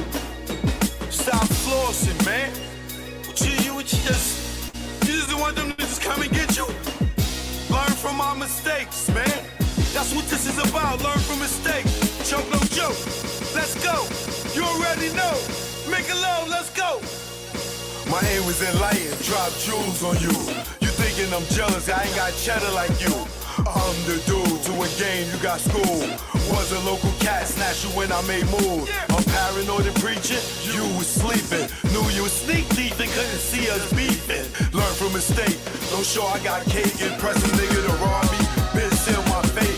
Get knocked by the feds, lay up for about 8. Ass so busy flossing, ain't thinking about Jake. Loose, yapping, they wiretapping, videotaping, your ways in action. Front like times hard, two-door garage, ice like Liberage, with no damn jaw, without a reasonable doubt. You think you Jay-Z with your platinum jewelry, he got a job, B. You shining on doctors with 4 degrees, laughing cause I'm broke on the streets. Stay DL, BDL and Sal. You ain't DL when your name ring bells. Stay DL, BDL and Sal. You ain't DL when your name ring bells. Stay DL, BDL and Sal. You ain't DL when your name ring bells. Let's go. For beef, we not dolo. For cash, you go solo. Thought I was your man, shot me down like Manolo. Thought I was your partner when you played me was whack. No niggas dust that I wouldn't flip like that. What gives? See your man struggle while you live? That's some shit. Struggling, give you the kicks. Used to stick for gooses. Warm when we pump deuces. Break night in the jacks, trying to see millions like Brewster. You don't act like you used to.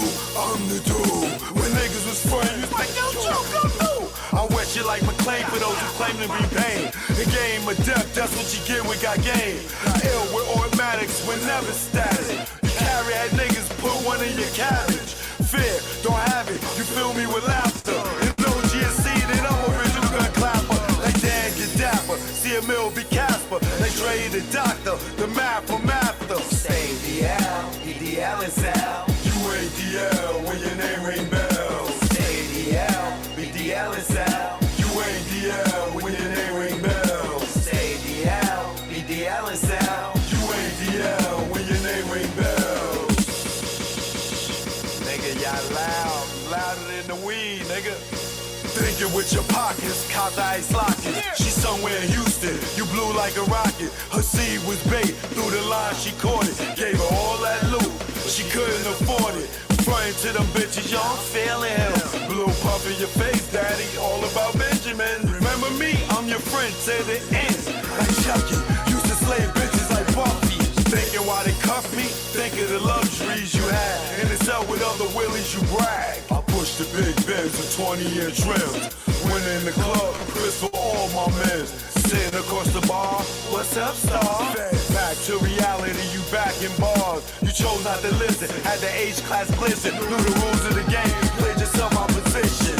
Stay DL, BDL is out. You ain't DL when your name ring bells. Stay DL, BDL is out. You ain't DL when your name ring bells. Stay DL, BDL is out. You ain't DL when your name ring bells.